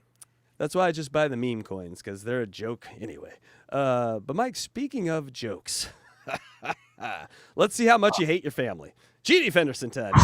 All right, this is a little challenge I put myself through on a week where I look at the content I have prepared and I say, we might have time at the end. It's become tradition now that I say, Casey, get GD Fenderson ready. And I'll see if I can get in. I was pleasantly surprised, to see how many people were upset. A couple weeks ago, I said, we're going to talk about GD Fenderson. And then we played a little, and I said, I just can't do this today. And I was pleasantly surprised to see people who go, hey, I wanted GD. So people are clamoring for it. So I'm going to put on a brave face here, and I'm going to try and get through this. So we'll see how much we get through today. I have not watched this yet. The last one we watched, I cheated. I skipped ahead. And for this news special, which the title is what, Casey? Do you have that? Oh, my God. Hold on one second. Yes, give me a sec. I'm sure it's something very clever that GD has put together. But this news special, which I don't know if we're going in order. Yes, we are. It's the second one. Oh, he is. Okay, so this is his second special. And I have not skipped ahead on this. So I don't know if it's going to duplicate the great... Speaking of playlists we put out, we have a playlist called The World's Worst Comedy Special, the GD Fenderson Saga. So if you want to go back and check that out, all our coverage of GD Fenderson, I guess we're going to add to that today because we're watching GD Fenderson's second special, which is called what? I'm looking. Hold on. Sorry. He only puts it at the beginning. It's not like titled. So I will get. Well, it has like 5 titles. That's the problem. Maybe it'll say it. Maybe it'll pop on the screen. We can just play it. All right, here we go. Mike, prepare yourself. All right, let's see how far we get into this, guys. Hi, I'm GD Fenderson, certified forensic humorist at large, but I'm losing weight. By the way, my pronouns are. The segment we just did, that's about as legitimate title as Coach HP has given himself now. Certified, but Coach, you could have just called yourself certified forensic humorist, and it would have had just as much weight given what you're doing. Oh, that is another guy we're sending Coach to. We're gonna spend a lot of money on Coach this year. Might spend them to JD, all these fuckers. Are asking for way too much money, and my amateur nouns are uncoachable. The comedy show that you're about to watch, Psychomedy 101, The Jokes Less Traveled, was put together from Psychomedy 101, The Jokes Less Traveled. Yes. Of course, I knew that. I'm sorry. Now you know why I fucking can't remember that shit. It's ridiculous. One thing I like about GD, he sometimes comes up with a couple good ideas, and he's never satisfied with just using one of them. So he crams them both in. He's like, Psychomedy 101 would be a great title. But I also really like The Jokes Less Traveled. Now, these two things have nothing to do with each other, but let's just fucking make title and subtitle. Like, let's just make it all one. It doesn't have to make sense, and I respect that about him. Way too much money, and my amateur nouns are uncoachable. The comedy show that you're about to watch, Psychomedy 101, The Jokes Less Traveled, was put together from the reported performances of multiple 90-minute shows. Only about 80%. Hold on. What? Put together from multiple 90-minute shows. So this Can is you do that? So this is multiple recording. I'm assuming he means the show is 90 minutes, which again, GD, trim the fat. Jesus Christ. It's 102 minutes. Holy shit. It's fucking so long. That is so long. Like the most long-winded comedians don't put out specials that are an hour and 40 minutes. That's fucking crazy. And he did multiple tapings of this, which like part of me admires. I mean, that's high effort. Like he's putting work into this, but to what end? Like for what gain? I don't understand it. But you know what? We can't criticize other people for putting no effort in and then criticize GD for putting too much effort in. So I say hats off to you for trying, GD. Good for you. The material was the same in every show, leading us to weave together different jokes, stories, and rants from different performances to make this video one complete show. We did our best to recreate the authentic GD Fenderson experience. I like a guy that nobody knows. That's like, Now, if you're wondering, this is going to be the GD Fenderson experience. Like, this is really what it feels like. I know you've all been wondering what's it like to experience GD Fenderson authentically. Well, this is it, baby. Like, this isn't one of those. A lot of people provide fake GD Fenderson experiences. Like they're like, just to get you in the door, they're like, this is the GD Fenderson experience. And then you're in there and you're like, I don't know, GD wouldn't say it like that, Like there are a lot of GD Fenderson ripoff artists out there, but this is the real deal. I appreciate that. Yeah, are there horns playing at maximum level behind him? No? Then it's not GD Fenderson. Yeah, he did not. Well, like I said, he put in a lot of effort. Sound mixing was not part of that effort, I don't think. It is quite loud, the music he's playing behind him. Thank you for watching, and we hope that you enjoyed Psychomedy 101, The Jokes Less Traveled. Please watch. All right, here we go, Mike. Are you ready? Psychomedy 101, The Jokes Less Traveled, written, performed, and edited by GD Fenderson, produced by So GD Funny, LLC, and GD Fenderson. Here we go. Oh, hold on. You've watched a little of this. Yes. Well, do we just have 2 minutes. Subtitles again? No. Well, there's two subtitles at the beginning, and then none I've seen in the next hour. So he is gone away. You watched the hour? I scanned for subtitles. Okay, all right. I wasn't gonna watch it. No. I need to be surprised by the comedy. I can't ruin the jokes. It's the man of the evening, GD Fenderson.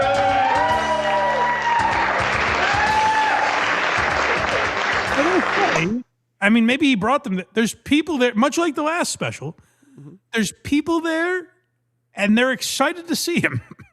It's family reunion time. That wasn't like an embarrassing pop. It's not nobody. Given who he is, that's like kind of an impressive audience showing. And it's a bigger place. This isn't like a tiny club. This is like a amphitheater kind of, or like a school theater. Let's call it. Maybe we're about to be blown away. Like, what if this is great? Yep, that's what's gonna happen. Here we go. All right. In memory of George Taylor, I can still feel your laughter. A fun way to start a comedy special. You don't know who George Taylor is? Well, don't bother learning. He's dead. Anyways, let's get started. Now's not a good time to get to know George. I'm a professional comedian. Professional is from the Latin. To profess, to proclaim out loud. And Chanel. Chanel ain't got any money. I just told you I'm a professional comedian. Thank you to my loving wife, Penny. Why is this still popping up while he's on stage? This is how he's doing it. He's the Quentin Tarantino of the comedy age. Let me go back here. So he's breaking it down. This is sort of classic comedy stylings. Like, I'm a professional comedian. And then there's going to be a joke about how the word professional breaks down. Where you sort of learn he's not so professional. So, but I don't know that it made sense upon first listen. Let me hear this again. All right.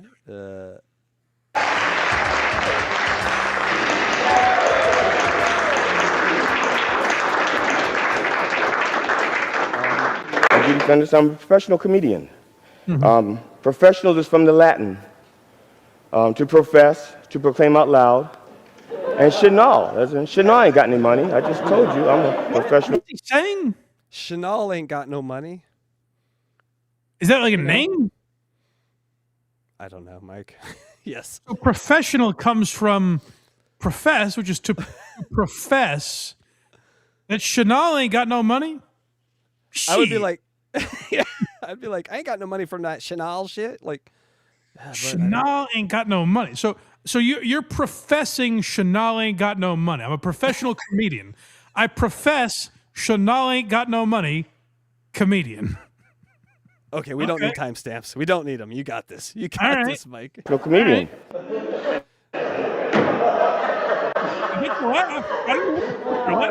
I heard a table get hit. Someone hit the table. Now, a lot of people... Finally, someone's saying it.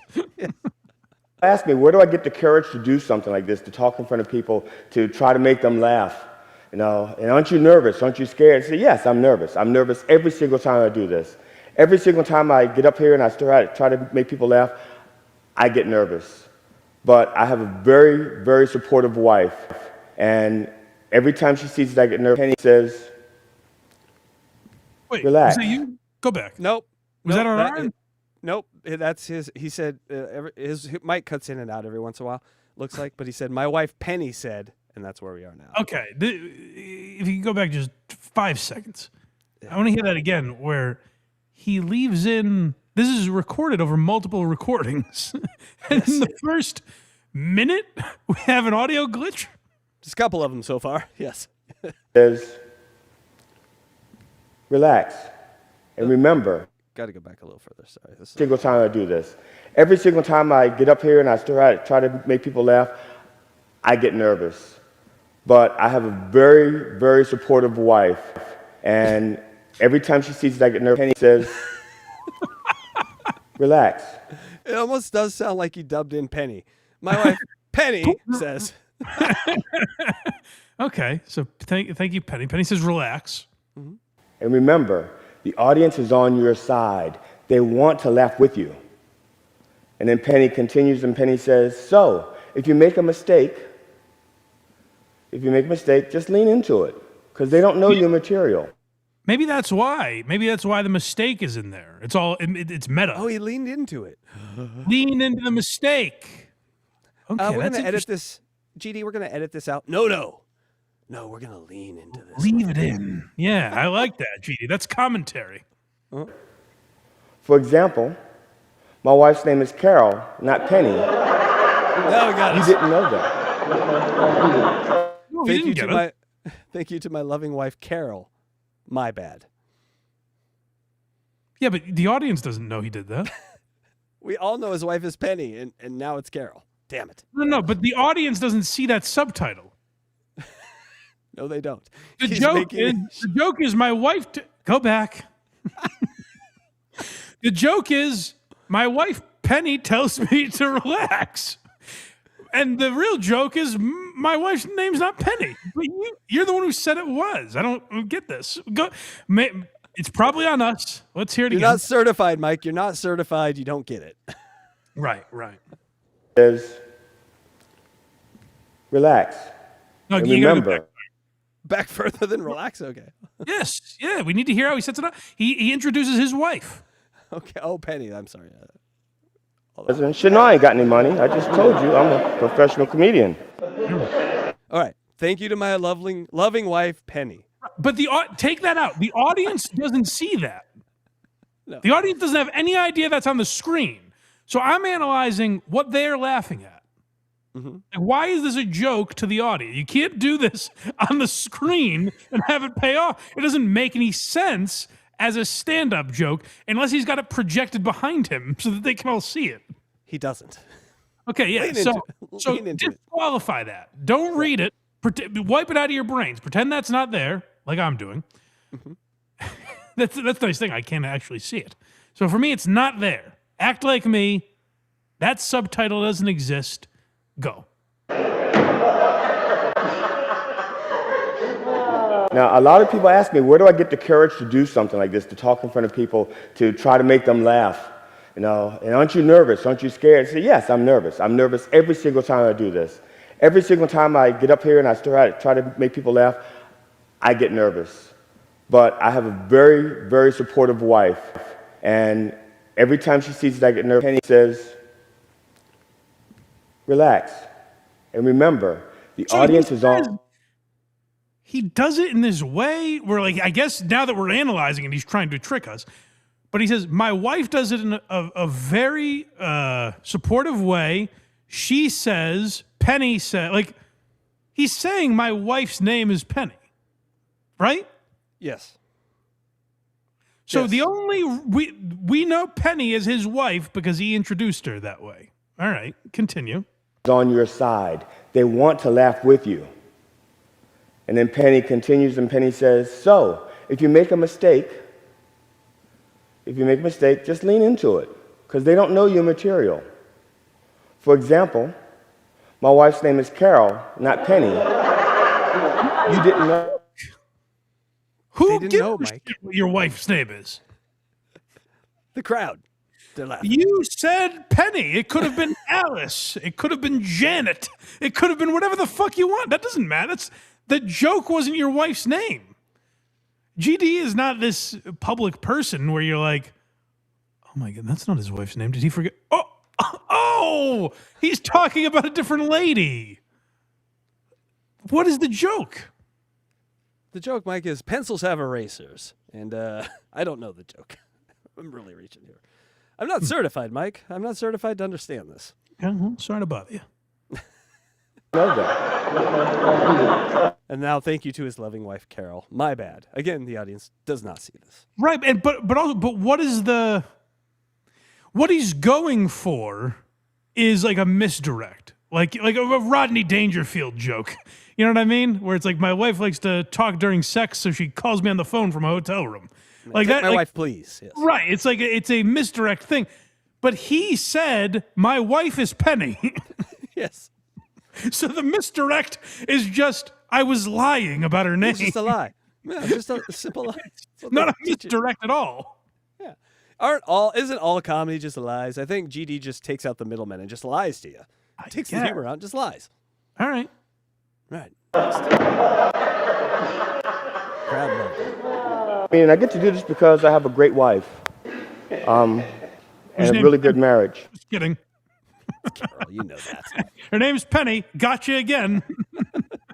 But it's in trouble right now. And it's in trouble right now not because I did anything wrong, because I never do anything wrong. I'm a husband. What would I do wrong? But I'm going to tell you what happened.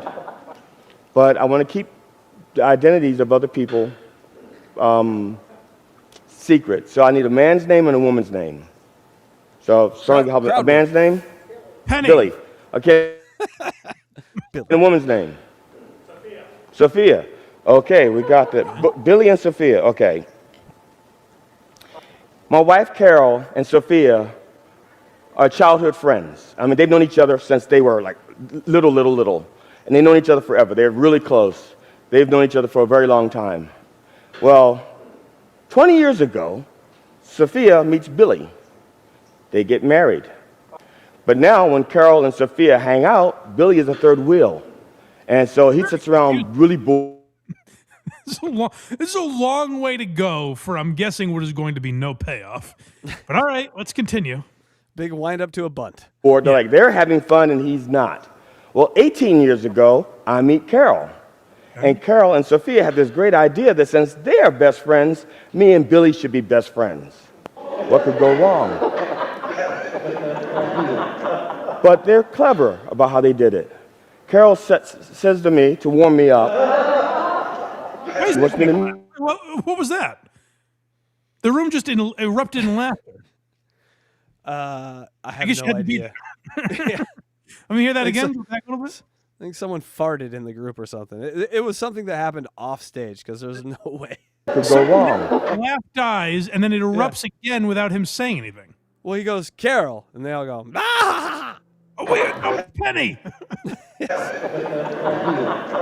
But they're clever about how they did it. Carol says to me to warm me up. It didn't even seem like a real Carol says to me to warm me up. This is going to be good. Carol's got a real smart mouth. Maybe Tom Myers in there.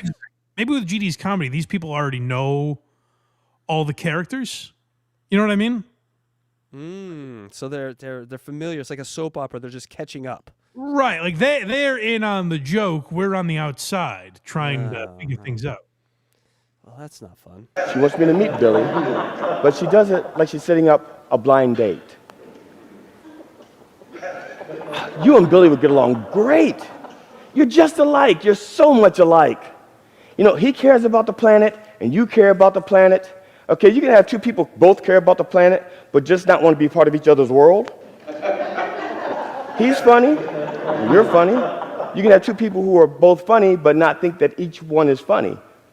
They can enjoy. You might not get along. That's a risk of any human interaction.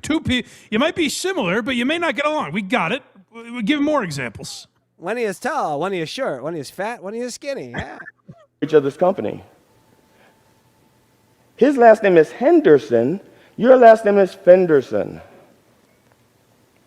Basing relationships on what your last name sound is not like a great idea either. I mean, I know someone who has the exact same last name as me, and my brother hates me.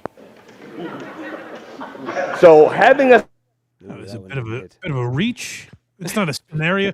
Man, it's a real thinker, that one. I think if he set it up better, the first two, and then he throws in the last name thing, and he could have just been like, well, and that's nothing. You know what I mean? Like, that could have been funny. I'll give him creativity points for that. It was going somewhere. It was not executed well. The audience, he lost him a little bit, but that was something.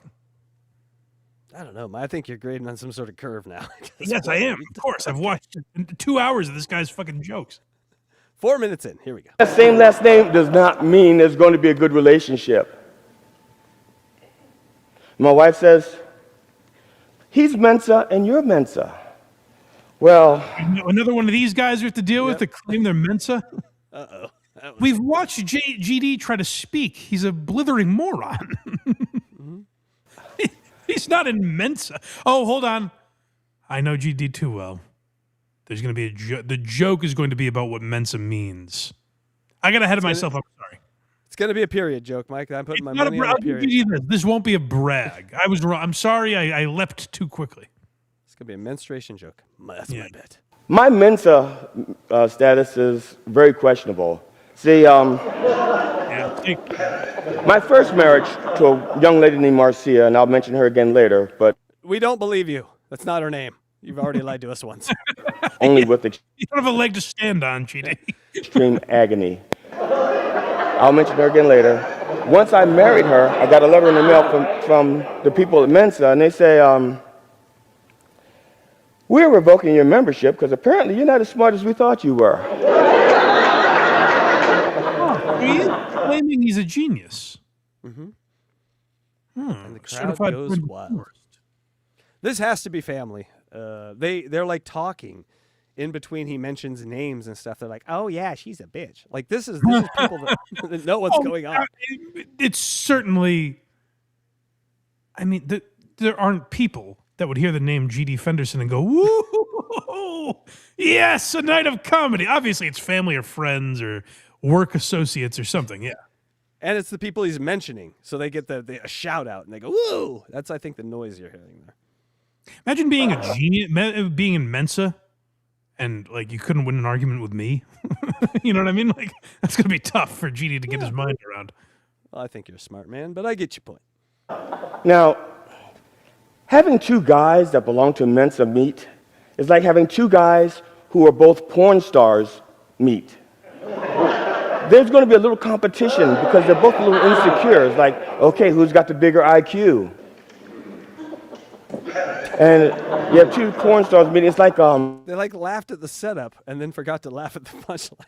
This is so relatable. I'm a genius. Like just by the way, he's done nothing to prove. Just some guy shows up, and the first joke of his set, he's like, "I'm in Mensa, and it's hard for me to meet other geniuses because I'm so smart." And our names rhyme. This is like a little kid. It's like the fortune cookie says. A penis is like a password. The longer and harder it is, the more secure you feel in bed. Okay. This is like a pass. Okay. So Carol says to me, you know, Billy's IQ is 165. What's your IQ? 150. 150? This insecure 150 IQ guy who's on Coffee with the Dog every week. That's where they hide the geniuses. Dog, who else do you have back there? Einstein's genius. Yes. Bigger.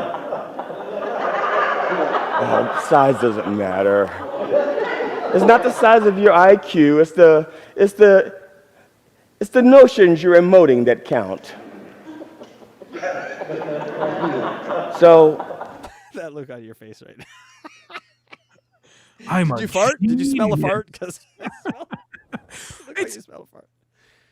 How do you do nothing to establish that? Like, how are you a comedian with an hour and a half of material and do nothing to establish that you're a genius before you just go, I have a 150 IQ. And it is so shoehorned into this bit where, yeah, you know how your wife's setting you up with someone and they have a 165 IQ and you have a 150 IQ and you feel inadequate. Yeah. They're a super genius. You're just a normal genius, you know. Boy, how relatable that he made himself the dumber guy with the 150 IQ.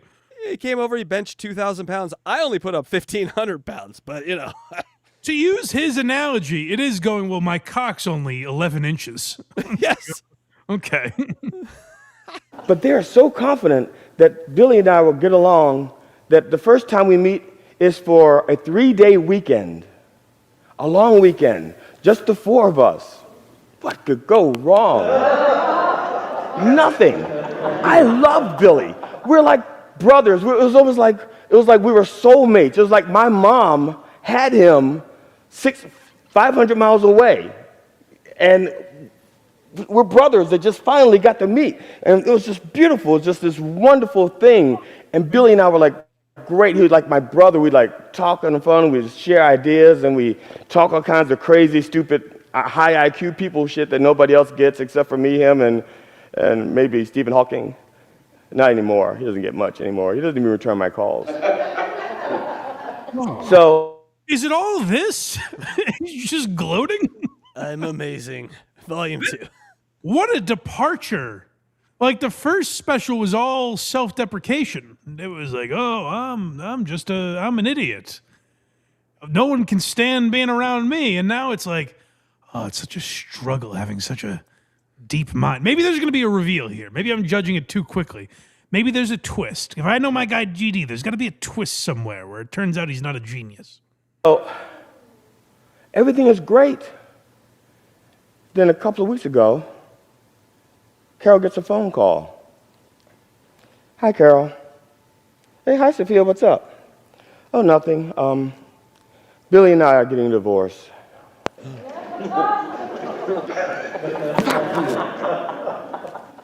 Now I have to divorce Billy. I can't stay friends with Billy now because the only reason why I was friends with Billy is because he was married to Sophia. And the only reason why I know about Sophia is because she is best friends with Carol. And if Billy and Sophia break up, then Billy and I have to break up, and Carol and Billy have to break up. It's just terrible. Hold on. If this is really the bit, why go to the audience for 2 random names? I thought that was going to be part of the bit. Just call them whatever you want. That is such a good point.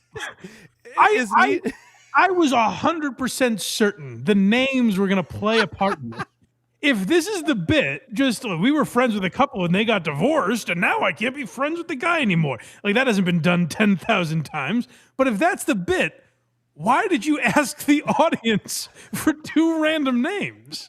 That is amazing because that is like degree of difficulty, remembering 2 random names through this whole story.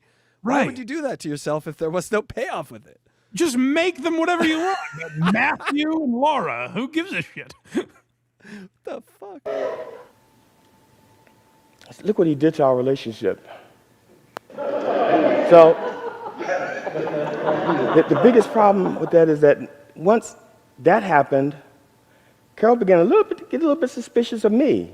I'm like, what did I do? She goes, did you know he was cheating? I said, no, I didn't know. She says, you two talk all the time. You're so close. I said, yeah, but I didn't know he was cheating. She goes, are you cheating? I said, no. What would you think I was cheating? Well, the 2 of you are so much alike. And whose idea was it to introduce us? So I get a text from Sophia, and it says, can I call you? I want a man's... This is now a ridiculous situation. Locked in, though. Doesn't make any sense. They're getting divorced, and like he's at the center of it when they didn't know each other months earlier. We're getting deep in the weeds here. Ladies cause all this sort of stuff. Perspective on this. Like, I don't want to get in the middle of this. You can't text me, no. I mean, no, you will not. You know, you can't call me about ask Carol. Cause yeah, talk to her, sure. What the fuck was that? Chinese, Mike. Ding dong ding. So she calls me. Here's the thing is, she doesn't need my perspective. She already has a man's perspective, her husband. That's a man. That we know what his perspective is. So I never thought when he goes, this is about a story. This is a story about two people you don't know. I'm gonna hide their names for discretion. I never thought it was a real story about two people we don't know. Where that is the level of interest I have. Like, just two random people got divorced. Who gives a shit? You haven't brought us into this at all. It's like a phone call from my neighbor complaining about the neighbor next door. This is ridiculous. Oh, okay. There's again, I keep saying there's got to be a twist here somewhere. GD's going to bring us out of this. I believe in him. All right, 9 minutes in. Calls. Carol says, put her on speaker. I said, no. It's bad enough that you're going to hear my answers. You don't need to hear her questions too. So Sophia begins telling the whole story about all the stuff that I really don't want to know about my brother. And she says, well, 20 years ago when he first cheated, I went, what now? 20 years. Did he say my brother? Yeah, but he's meaning like his brother in Big Brains, I think. Brother in arms. Yes. Gotcha. Okay. Ago. And what did you do? Oh, nothing. I thought he'd change. Okay. If you let somebody do something for 20 years, they're not cheating. Those are the rules. Cheating is when you change the rules because you're losing, like an election. This is just a real story about this couple we don't know. It's all to get to the election joke right there. I think we hit it. I think that was the pinnacle. I mean, this bitch, she let him cheat. We don't know them. Are we supposed to feel bad? Are there jokes here? It's stakeless comedy, Mike. It's a new form of comedy. No stakes anywhere for anyone. Let me hear the election joke again. Maybe it was worth it. You might be right. All right, hold on. Let's get back. Let's give you a little context. Well, 20 years ago when he first cheated, I went, what now? 20 years ago. And what did you do? Oh, nothing. I thought he'd change. Okay. If you let somebody do something for 20 years, they're not cheating. Those are the rules. Cheating is when you change the rules because you're losing, like an election. That's cheating. She's cheating. She's cheating. So true, GD. Woo, woo, woo, woo, woo. The rules. She let him do something for 20 years. It's like, no, I'm tired of it. You stop. Or we get divorced. It's like, okay. So, those are the rules. And I know a little bit something about rules because, see, my first marriage. See, it was the joke. I told you. Changing topics? I told you that was it. What? We got to the top of the mountain, Mike. You thought it was a hill. I knew it was a mountain. There just is no payoff? Nope. Just we're moving on. I forced you to learn. I made you give names to these people, Billy and Sophia. I forced you to learn that we got along with them, but they're getting a divorce, and sometimes divorces happen in this life. We don't know if he was cheating or not, but who knows. Anyways, what else? I was married before. New subject. I'm stunned. I have to hear. We're going to give this like another minute, and then we'll pick up here next time. If there is no I got to hear a little bit. Maybe he ties it in somehow. All right, let's get back a little bit just so we can hear. Thought he'd change. Okay. If you let somebody do something for 20 years, they're not cheating. Yes. Those are the rules. Cheating is when you change the rules because you're losing. That was his big thought, Mike. If those are the rules, and cheating is when you change the rules. That's what this was all based around. What if I create a world where two people cheat on each other? I like working backwards on these jokes because look at the world he creates. Try to tell that joke. What a tremendous distance to travel for that. I know. That might be his best gift. An election. That's cheating. She's cheating. She's changing the rules. She let him do. And here's how you know he's done. He tags it at the end with just nothings that go nowhere. And that's when you know that GD is done with the joke. Something for 20 years is like, no, I'm tired of it. You stop. Or we get divorced. It's like, okay. So. See? That was done. That's when you know. Those are the rules. And I know a little bit something about rules because, see, my first marriage to Marcia. He quoted Marcia, so I don't know if that's her real name. Right, okay. We were friends with another couple. More friends. See, being friends with other couples just, I guess, seems to get people in trouble, I suppose. We're friends with another couple, a guy I used to play basketball with, a guy named Tommy. Oh, you didn't let us pick Tommy's name this time, you bastard. Yeah, no anonymity for poor Tommy. Why did he have him pick names? It makes no sense. Yeah, I can't believe we never got to a reason. I thought certainly the names Billy and Sophia would be some kind of punchline. Here's what I thought he was going to do. Based on my knowledge of GD's comedy, I thought he was going to make them pick a name. Hey, it's Billy and Sophia. So anyways, Terry and Greg. Oops. You know what I mean? That's what I thought it would be. He just made them pick names that he made that story harder on himself for no reason. I thought he was going to do that Oz thing where, like, now pull out the dollar out of your pocket. What does it say? Sophia. Congratulations. You pull out your license. It says Sophia. What happened?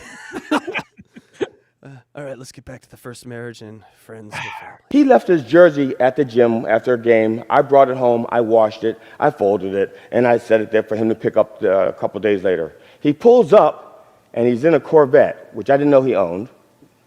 And he has a woman in the car who's not his wife. Now, his wife and my wife are friends.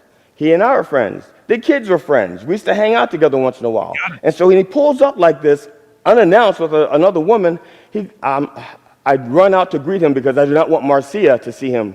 And so I run out and go, what the fuck are you doing bringing her here? He goes, it's okay. It's okay. Dee and I have an open marriage. I was like, okay, yeah. I know you have an open marriage, but Marcia doesn't have an open mind. You're about to get me in a whole shitload of trouble. Is this just like narking on his friends? These aren't bits. This is telling him my horrible wife's comedy special. There's no payoff. It's just like I knew a guy once who had an open marriage, and it was kind of a headache to explain to the wife. Mm-hmm. There's no bit. Well, it would be. I guess. I mean, would your? I don't think so. No. Like if I had a buddy who had an open marriage, like if the wife, like the only obstacle would be my girlfriend would think he's lying. Yeah, the skirt's. You know what I mean? That would be. But if it was known that they have like an open marriage, she wouldn't be like, well, then we can't dine with them. Yes. Sour with us. There'd be no problem with it. Now, like I said, I knew they had an open marriage. Everybody on the team knew they had an open marriage. And in order for their open marriage to work, they had rules. 4 rules. The first rule is that they don't sleep with each other's friends. The second rule is that they use protection at all times. The third rule is that you don't bring your side piece around the kids, which is a good rule if you have guns also. You don't bring the side piece around the kids. And the fourth rule was that you don't bring that. That's the first joke we've heard in a while. You got to give him that. That was a 10 joke. minutes. First joke. Stuff in the house. You don't soil the marriage bed. Those are their rules. Your rules may vary. But I guess your rules may vary. Maybe he's doing this in front of a swingers club. That would make a lot of sense why they're just so happy. He just explained the whole story was a while ago when I was married to a different woman. I knew people that had an open marriage, and they had rules about it. All right. Where do I collect my check? What else? Comedy. Okay, go ahead. I want to see what he says next, and we may be ending here. Where do you end on this guy? 5th rule. That's what I mean. And that 5th rule should be, you don't bring your side piece around your married friends' homes. because now they have to answer for your behavior.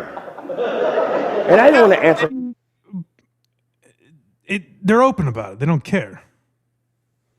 He shouldn't have told us they were open. You ruined your own joke by saying that it's an open marriage. Just say Right. he's cheating on Like, you. say he's cheating. Not that they have these very clear ground rules and they're both consenting adults who are okay with it.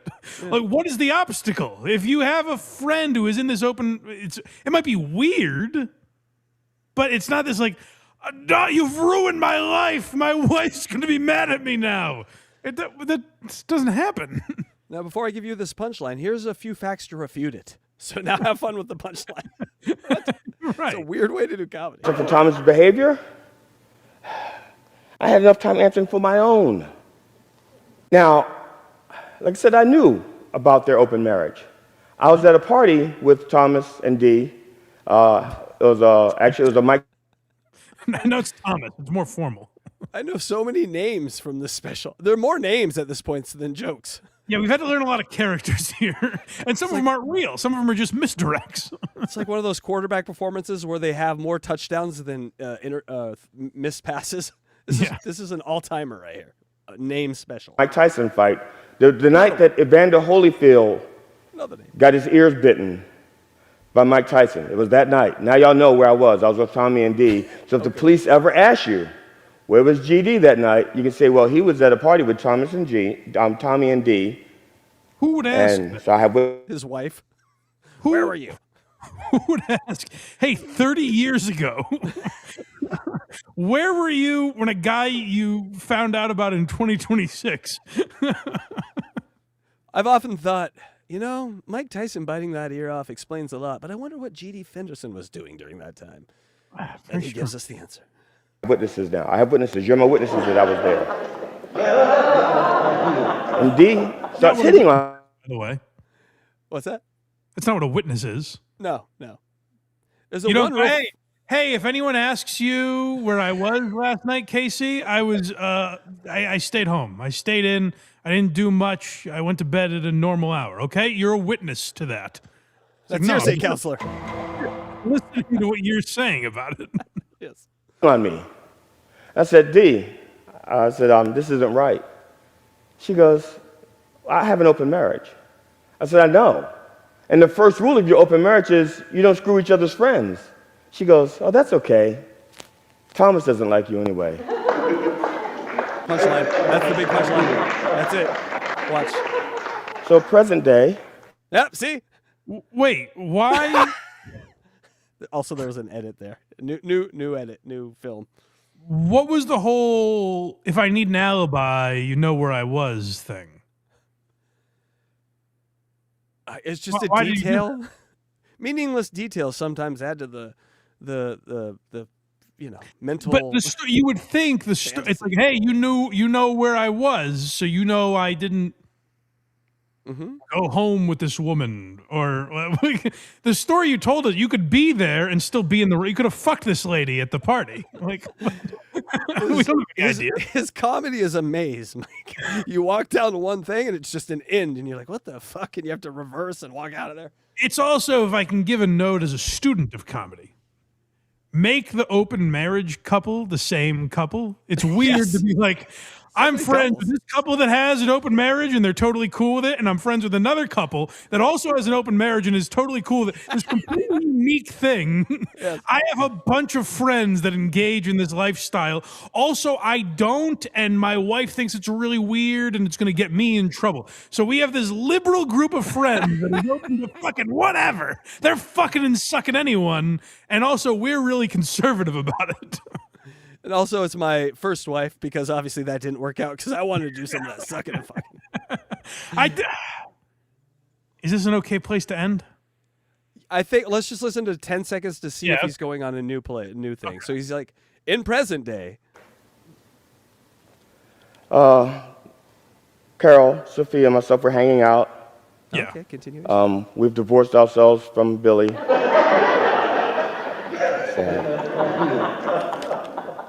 So now I'm the third wheel. And you were before. Yes. The whole premise was it was bad to be set up with a friend. You don't want your wife to set you up with the friend. And now he's like, they've ruined my friendship, and I can't do it. We're done for the day. We're gonna get back to this. Let's get back to Billy and Sophia another time. I've given you guys a taste. I'm easing my way back into GD. You did amazing, Mike. You put in 13 minutes, and that is time of your life you're never getting back. None of us are. Great Thank job. you, buddy. Yeah. Jesus Christ. All right, we have a few super chats here. I've Easter. Yay, super chats. That's right. Got to pay some eggs. Yes. Adam M289. GD is risen today. Hallelujah. Mm-hmm. With a And that's 150 IQ. And that's a 1999 from Adam M. Thank you so much, Adam. Yes, that is very kind of you. $9.99 from the great Don Fried Chicken. For the past couple months, I try to make my super chats as tame as possible, and YouTube still censors them. I can't tell my very real Craig stories anymore. Well, that's wrong of you. That's a real problem. If YouTube is silencing victims now, that's not good. Yeah, they're all over it right now. Yeah. We're at war, YouTube. Let us fight for freedom here. Germ42, $2. Happy Easter, gearheads. Thank you so much. buddy. You as well. Germ42. Mike, Easter where to- can people find you? BlindMike.net. All our links are there. Much appreciated. Why Are You Laughing? The newest episode is Ari Shafir's This Is Not Happening. Full history. We break that down. That's up for members now. It'll be up later this week, everywhere you get podcasts. Video now available on Spotify. All those links are at blindmike.net. Wherever you get podcasts, not just Spotify, but Apple, I don't know, Stitcher. Where are the other places? Wherever you listen to podcasts, I'm sure all the links are there. But YouTube also. If you're watching every Sunday at 10 a.m. when we are live, like, subscribe, comment. Even if you do it later, do all that stuff. We appreciate it. BTH, or as Cardiff said, it's just B&H this week. Just me and Cardiff on Monday night. But that'll be on Patreon tomorrow night and YouTube members. So check that out. BlindMike.net is where all those links are. Is Tukey going to give BTH exclusive Hackamania footage and content? You know what I don't understand? Hackamania is next weekend, right? Correct. Why can't he do the show tomorrow? It's a lot of. I've heard a lot of these dabblers talk about this. A lot of them are morbidly obese, and it takes time to pack. So it takes 3 or 4 days to get those suitcases packed down. He's a little chubster. We love Dookie. Oh, is that right? I imagined him as a thin man for some reason. That doesn't exist here. Okay, gotcha. But yeah, no, I don't know. Tukey better be practicing. He better be doing kick lines or whatever the fuck he's got prepped, because I don't understand why he's not on there tomorrow night. But anyways. Well, he also is the main star and attraction. He's like the final show at Hackamania, so he's probably working on actual stuff he's got to do at the right. But what is he doing to? I guess my question is what is he doing tomorrow night that prevents him from being on the show? I don't know, Mike. Something vastly more important than hanging out with you in Cardiff, obviously. Me and Cardiff are going to speculate wildly tomorrow, I'm sure. Eating, my guess. All right. HackRideStudios.com? Yes, go to HackRideStudios.com. We're still doing the unboxing. Eric, Riley Martin, check those out if you like Howard Stern content. We also do a members-only show called Unboxing Cranky Calls, where we go over all the phony phone calls from the Howard Stern era. And now we're doing some, what Mike's like, the Cumtown guys phony phone calls coming up. So it'll be a fun time. Oh, very nice. Yeah, check that out. Check out Very Good Chow. Go to verygoodshow.org. Support Craig. Support DJ Electra Fry. DJElectrafry.com. That's it. All right. Do all that. Support the people that support this show. We thank you guys. And Casey, if I leave, I have to go to. I apologize. I'm not. Don't be offended if I sign out right now. No, go hang out with your family. I'll sit here alone in sadness. All right, buddy. Happy Ciao. Easter. Happy Easter to all of you, and we'll see you later. And we have a meme transition. Leave side dialogue. Leave button. Now this is a very interesting tip. Now, really, ladies, leave listening, and then and everybody in between. If I tell you you've got a homicide, buddy, you've got a homicide. I hope to hear from you soon. I am proud to own the Trumpy Bear, and I will always be proud to be an American. Put it in the outro. Until then, have yourself a great day, and as always, There's no cum on my mic. rock on.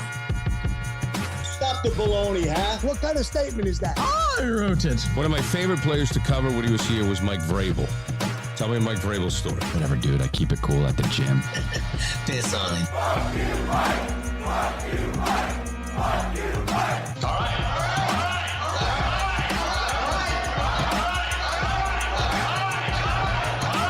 Stop, my belly hurts. My dad was in the military. Was that, sir? Can you please kindly F off, please? If a person is on a bridge, threatening to jump, how do we know that he wants help? Okay, I hope nothing bad happened. Money, money, money, money, money, money, money, money, money, money, money, money, money. Fuck, please. Anyway, God bless America.